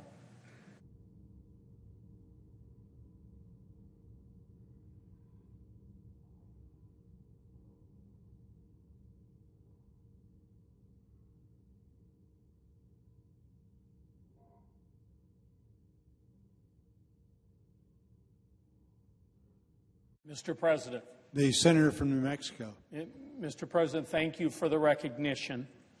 Today, I come before this body with a deep sadness that this institution has failed the Constitution and failed the American people. We have reached a low point in our history. We failed to hold a fair and honest impeachment trial. And we are nearing a vote where we will fail to hold the president accountable for his abuse of power and a cover-up. Thanks to the Senate Republican majority, this body is complicit in that cover-up, refusing to call witnesses and obtain documents to get the full truth. How can we turn a blind eye to the truth as we cast one of the most important votes we will ever take? Yes, Mr. President, we are approaching a sad day for this body and for this country. But to those across the country who feel profoundly angry and saddened by this miscarriage of justice, my message is this: do not give up, do not stop fighting to save our democracy, because America is worth the fight. America is worth the fight. Make no mistake, try as they might to cover it up, the full truth will come out. And the facts that have already been revealed are damning. The President's hand-picked ambassador, Gordon Sondland, testified, quote, "Everyone was in the loop," end quote. The more we find out, the more revealing his testimony becomes. Not only is the President implicated, so is the Vice President and the Secretary of State and the Attorney General and the President's acting Chief of Staff and his former Energy Secretary and even the White House counsel, the lead lawyer in this very proceeding. This is a Pandora's box the Republican Party is fighting to keep shut. But it will not stay shut. The President's misdeeds and his wide circle of accomplices will go down as one of the ugliest episodes in American history. Even now, the evidence gathered by the House and that the President abused his office and taxpayer funds for personal gain is staggering. Ambassador Sondland didn't sugarcoat the truth. Was there a quid pro quo? The answer is yes. That was his quote. Using official power for personal gain, that is the very essence of abuse of power. And that's precisely what this president did. That's hardly even in dispute. The evidence is overwhelming. The president first withheld a coveted meeting until the Ukrainian president would announce investigations into the Bidens and the debunked conspiracy theory that Ukraine, not Russia, interfered in our 2016 election. The president next withheld congressionally appropriated military aid illegally to try and force the Ukrainian president into making the announcement of the investigations. The Independent Government Accountability Office confirmed that the president acted illegally. The president threatened our national security, the security of an ally, and the integrity of our next presidential election. How much more could be at stake? Ukrainian officials began asking about the aid only hours after the president's now infamous July 25th call with President Zelensky. That's according to Laura Cooper, the Deputy Assistant Secretary of Defense for Russia, Ukraine, and Eurasia.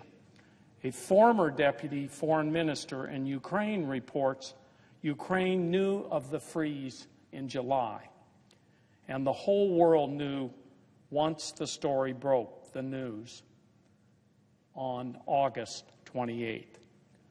Fortunately, the president got caught and was forced to release the aid. He got caught red-handed and immediately commenced a scorched earth blockade in Congress and the courts to cover up his grave misdeeds. Again, the facts are not in dispute. So, Mr. President, knowing that these are some of the most serious and solemn words I will ever say or utter on this floor, I will vote to convict the President on both articles of impeachment. He is guilty by any standard. If he is allowed to act with impunity, he will be a continuing threat to the sanctity of our democracy. He is patently unfit to hold the highest office in our land. While the Senate may vote to acquit him, he will not be exonerated, not by this sham trial. While the Senate may vote to acquit the President, history will not. Now, senators on the other side of the aisle are publicly and not so publicly admitting that they believe the President is guilty, that the House managers proved their case. But these same senators did not vote to hear witnesses and get documents. They will fail to hold the President accountable for the wrongdoing they now say he's guilty of. This is one of the worst abuses of presidential power in our nation's history. This is as bad as, or worse, than Nixon's, President Nixon's. Nixon tried to corrupt the 1972 election and cover it up, but he didn't try to extort an ally or invite foreign interference in our election. At that time, members of his party, with courage, refused to turn a blind eye. The Republican Party of today bears no resemblance to the party of Howard Baker, who insisted on getting to the truth. Howard asked, what did the president know and when did he know it? It bears no resemblance to the party of Barry Goldwater, John Rhodes, and Hugh Scott, who went to Nixon to tell him the Republican Party could no longer protect him from impeachment and removal. I'm grateful to the honorable officials who had the courage to act this time around, who defied the president's order not to come forward. Ambassador Yovanovitch, Lieutenant Colonel Vindman, Ambassador Taylor, Mr. Kent, and the others.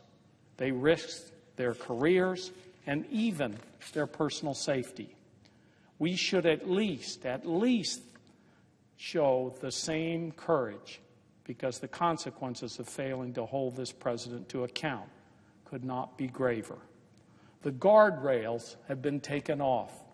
The president invited Russian interference in the 2016 election and invited Chinese interference in the upcoming 2020 election.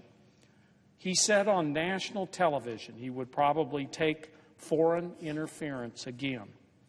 He is unapologetic and unrepentant. What is he going to do next once the Senate Republicans let him get away with this abuse? Once we show that we are no longer a co-equal branch. We have never ceded so much power to the executive. You can rest assured this president of all presidents will use that power and abuse it. Take his word for it. He said, and I quote, Article 2 allows me to do whatever I want, end quote. Pulitzer Prize-winning presidential historian John Meacham said that the president is now, and this is his quote, quote, functionally a monarch, end quote. That is stunning. Again, Mr. President, these are sad days for our nation. But as I said at the outset, we cannot and will not concede our democracy. We cannot and will not concede the values and principles that make this nation strong. We must restore the balance of power in our government. We must restore accountability. Most importantly, we must start doing the work the American people sent us here to do. Our institutions are not representing what the American people want. Senate Republicans' refusal to hold a fair impeachment trial, which is what 75% of the American people wanted, is just the latest example. So while the Senate and the Constitution took a terrible battering the last 2 weeks, I'm even more committed to breathing life into our shared principles of representative government. I'm going to continue the fight to take obscene amounts of secret money out of our elections, to make it easier to vote, and to bring power back to the American people and not hand it over to an imperial presidency. The Senate will have future opportunities to restore our constitutional system. The only question is whether senators will rise to the occasion. Mr. President, I note the absence of a quorum. The clerk will call the roll. Mr. Alexander.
Mr. President, I'd like to vitiate the quorum call. Without objection, the senator from New York is recognized.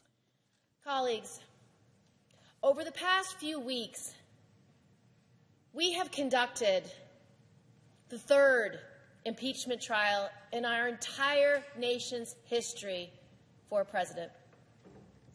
Let's be perfectly clear about something. Democrats did not want to impeach President Trump. From the start, efforts to begin an impeachment inquiry in the House were met with resistance until the president's reckless behavior and unprecedented actions forced the Speaker's hand. The Speaker could not sit idly by after the president withheld congressionally approved military aid to a U.S. ally in order to orchestrate foreign interference in our upcoming election. We have worked hard to find common ground with this president, and at times Democrats have worked together to get good bipartisan legislation accomplished.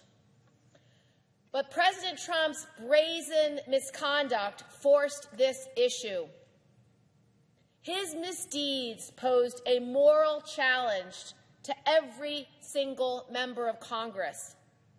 How much corruption should we stomach? How much of our integrity should we sacrifice? How much malfeasance should we tolerate? Will we look the other way as the president flaunts our laws and ignores the Constitution? Sometimes it can seem far easier to just stay silent. All of us know that it can be easier to avoid angry phone calls. But think about how much harder it would be to explain this moment in history to our children and our grandchildren.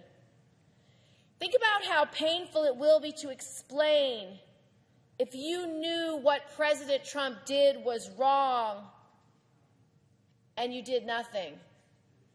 If you knew what President Trump did was wrong under the Constitution that you swore to upheld. That you knew it was wrong, but you voted to acquit anyway because of your ambition, because of your political party. Unless you think you can convince them otherwise, let me dispel this fiction. History's record of this time will be very clear. The American people can see through these lies. They recognize the inconsistencies and the doublespeak. The American people are not naive. They are not stupid. They're not ignorant, and they're not immoral. My Republican colleagues aren't naive or ignorant or immoral either. They're good men and women. They love their children, their neighbors, and our country. I consider many of them my friends. When we have dinner together, when we go to visit the troops overseas, we don't do it as Democrats and Republicans. We do it as colleagues, as friends, as peers in this body. We do so as elected members of Congress, as senators representing our states and our country. And it should be the very same when we judge President Trump. In 1 John chapter 2, verse 21, John writes to a group of believers who are in turmoil. He wrote, I do not write to you because you do not know the truth, but because you do know it, and because no lie comes from the truth. This trial had the goal of accomplishing one thing: to discover the truth, to know what happened, to hold the president accountable. We pledged to listen, to receive that evidence fairly, and to judge honestly. We swore to defend the Constitution, not to defend a man or a political party. And we should all remember this when we cast our votes. Because President Trump is not like you. He's not honest, kind, or compassionate. He doesn't have integrity or moral conviction. He's neither fair nor decent. We, as senators who swore to uphold the Constitution, should, based on the facts laid before us, vote to convict. Hold President Trump accountable for what he has done. We have to show the American people, ourselves, that President Trump does not represent our values, that we still believe that we must fight for what's right, for truth, for justice, for honesty, for integrity, that laws mean something, that we don't put ourselves before the law. And those who lack courage in this moment, those who are unwilling to do what they know in their heart of hearts, in their conscience, in their deepest thoughts, to be right, if they do not do what they know they should, they will be remembered as complicit. They will be remembered as not telling the truth. They will not be remembered well. I urge you to vote your conscience. And I suggest the absence of a quorum. The clerk will call the roll. Mr. Alexander.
Mr. President. Majority Leader is recognized. I ask consent that further proceedings on the quorum call be dispensed with. Without objection. I ask unanimous consent that the presiding officer of the Senate be authorized to appoint a committee on the part of the Senate to join with a like committee on the part of the House of Representatives to escort the President of the United States into the House chamber for the joint session to be held at 9 p.m. on Tuesday, February 4th, 2020. Without objection. I ask unanimous consent to modify the order of January 31st to allow senators to have until Wednesday, February 26, 2020. That would be the Wednesday after we come back to have printed statements and opinions in the congressional record, if they choose, explaining their votes and include those in the documentation of the impeachment proceedings. Finally, I ask that the two-page rule be waived. Without objection. Now, Mr. President, I ask unanimous consent that when the Senate completes its business today, it adjourn until 9:30 a.m. Tuesday, February 4th. Further, that following the prayer and pledge, the morning hour be deemed expired. The journal of proceedings be approved to date. The time for the two leaders be reserved for their use later in the day. And that following leader remarks, the Senate be in a period of morning business under the previous order. Without objection. So if there's no further business to come before the Senate, I ask it stand adjourned under the previous order following the remarks of Senators Murkowski and Cortez Masto. Without objection.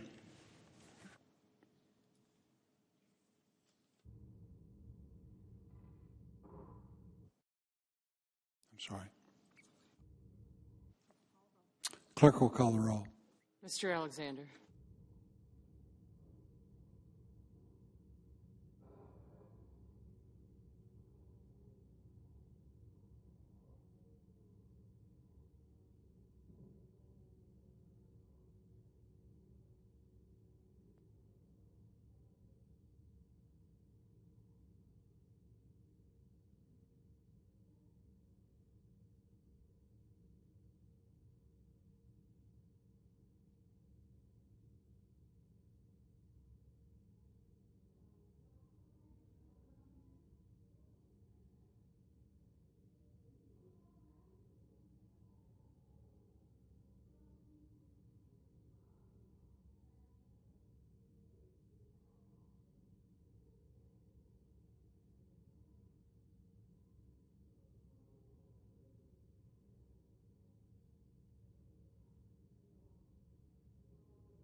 President. Senator from the great state of Alaska. Mr. President, request that proceedings under the quorum call be dispensed with. Without objection.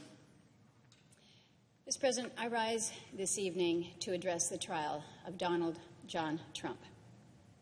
The founders gave this body the sole power to try all impeachments. And exercising that power, we all know, is a weighty, weighty responsibility. This was only the third time in the history of our country that the Senate convened to handle a presidential impeachment, and only the second in the past 150 years. I was part of a small group that worked to secure a fair and honest and a transparent structure for the trial. And we based it on how this chamber handled the trial of President Clinton some 20 years ago. So there were 24 hours of arguments for each side, 16 hours of questions from members, with the full House record admitted as evidence. That should have been more than enough to answer the questions. Do we need to hear more? Should there be additional process? But, Mr. President, the structure we built should have been sufficient, but the foundation upon which it rested was rotted. The House rushed through what should have been one of the most serious, consequential undertakings of the legislative branch, simply to meet an artificial, self-imposed deadline. Prior presidential impeachments resulted from years of investigation, where subpoenas were issued and they were litigated, where there were massive amounts of documents that were produced and witnesses deposed, where resistance from the executive was overcome through court proceedings and through accommodations. The House failed in its responsibilities. The House failed in its responsibilities. And the Senate should be ashamed by the rank partisanship that has been on display here. We cannot be the greatest deliberative body when we kick things off by issuing letters to the media instead of coming together to set the parameters of the trial and negotiate in good faith on how we should proceed. And for all the talk of impartiality, it is clear to me that few in this chamber approach this with a genuinely open mind. Some have been calling for the president to be impeached for years. Indeed, we saw just today clips that indicate headlines 19 minutes after the president was sworn into office calling for his impeachment. Others in this chamber saw little need to even consider the arguments from the House before stating their intentions to acquit. Over the course of the past few weeks, we've all seen the videos from 20 years ago where members who were present during the Clinton trial took the exact opposite stance than they take today. That level of hypocrisy is astounding, even for a place like Washington, D.C. The president's behavior was shameful and wrong. His personal interests do not take precedence over those of this great nation. The president has the responsibility to uphold the integrity and the honor of the office, not just for himself, but for all future presidents.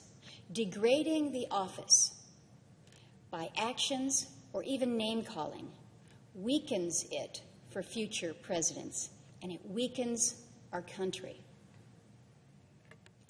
All of this rotted foundation of the process, all of this led to the conclusion that I reached several days ago, that there would be no fair trial.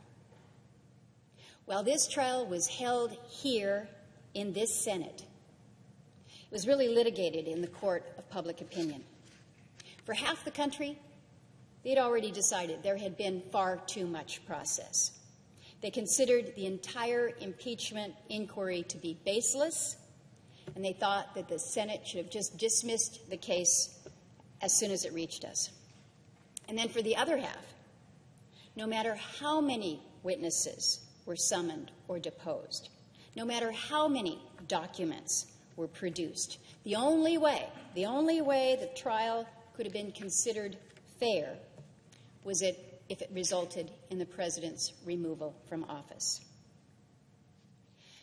During the month that the House declined to transmit the articles to the Senate, the demon of faction extended his scepter. The outcome became clear, and a careless media cheerfully tried to put out the fires with gasoline. We debated witnesses instead of the case before the Senate. Rather than the president's conduct, the focus turned to how a lack of additional witnesses could be used to undermine any final conclusion. And what started with political initiatives that degraded the office of the president and left the Congress wallowing in partisan mud, it threatened to drag the last remaining branch of government down along with us. Now, Mr. President, I've taken tough votes before to uphold the integrity of our courts. And when it became clear that a tie vote here in the Senate would simply be used to burn down our third branch of government for partisan political purposes, I said, enough. Just enough. The response to the president's behavior is not to disenfranchise nearly 63 million Americans and remove him from the ballot. The House could have pursued censure and not immediately jumped to the remedy of last resort.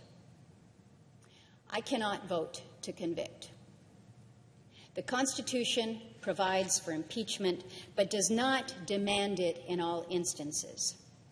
An incremental first step to remind the president that, as Montesquieu said, political virtue is a renunciation of oneself, and this requires a, quote, continuous preference of the public's interest over one's own.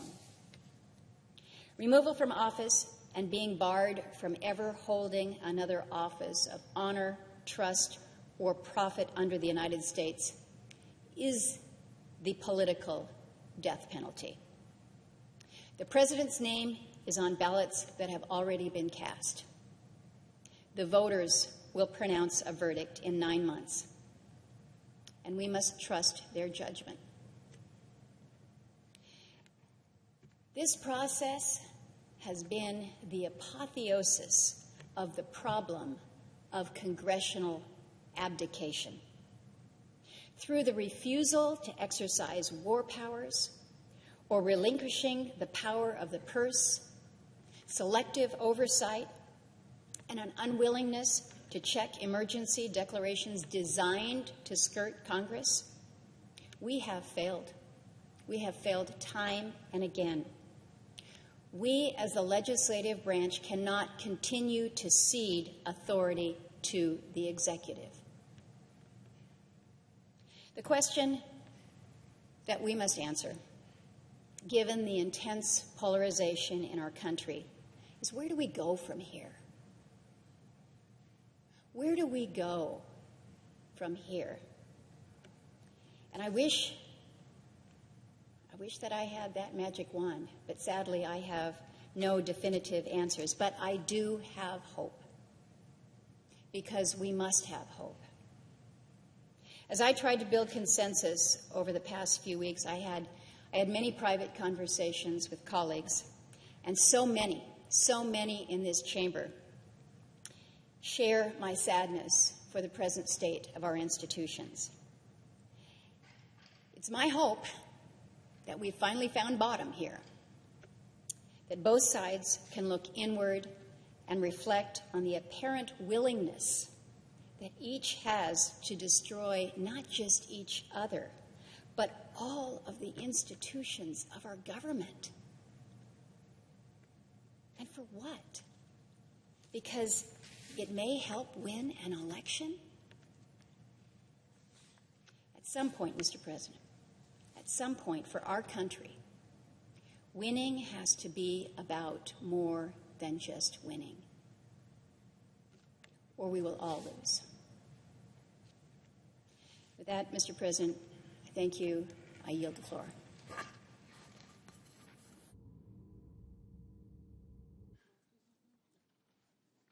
Under the previous order, the Senate stands adjourned until 9:30 a.m. tomorrow.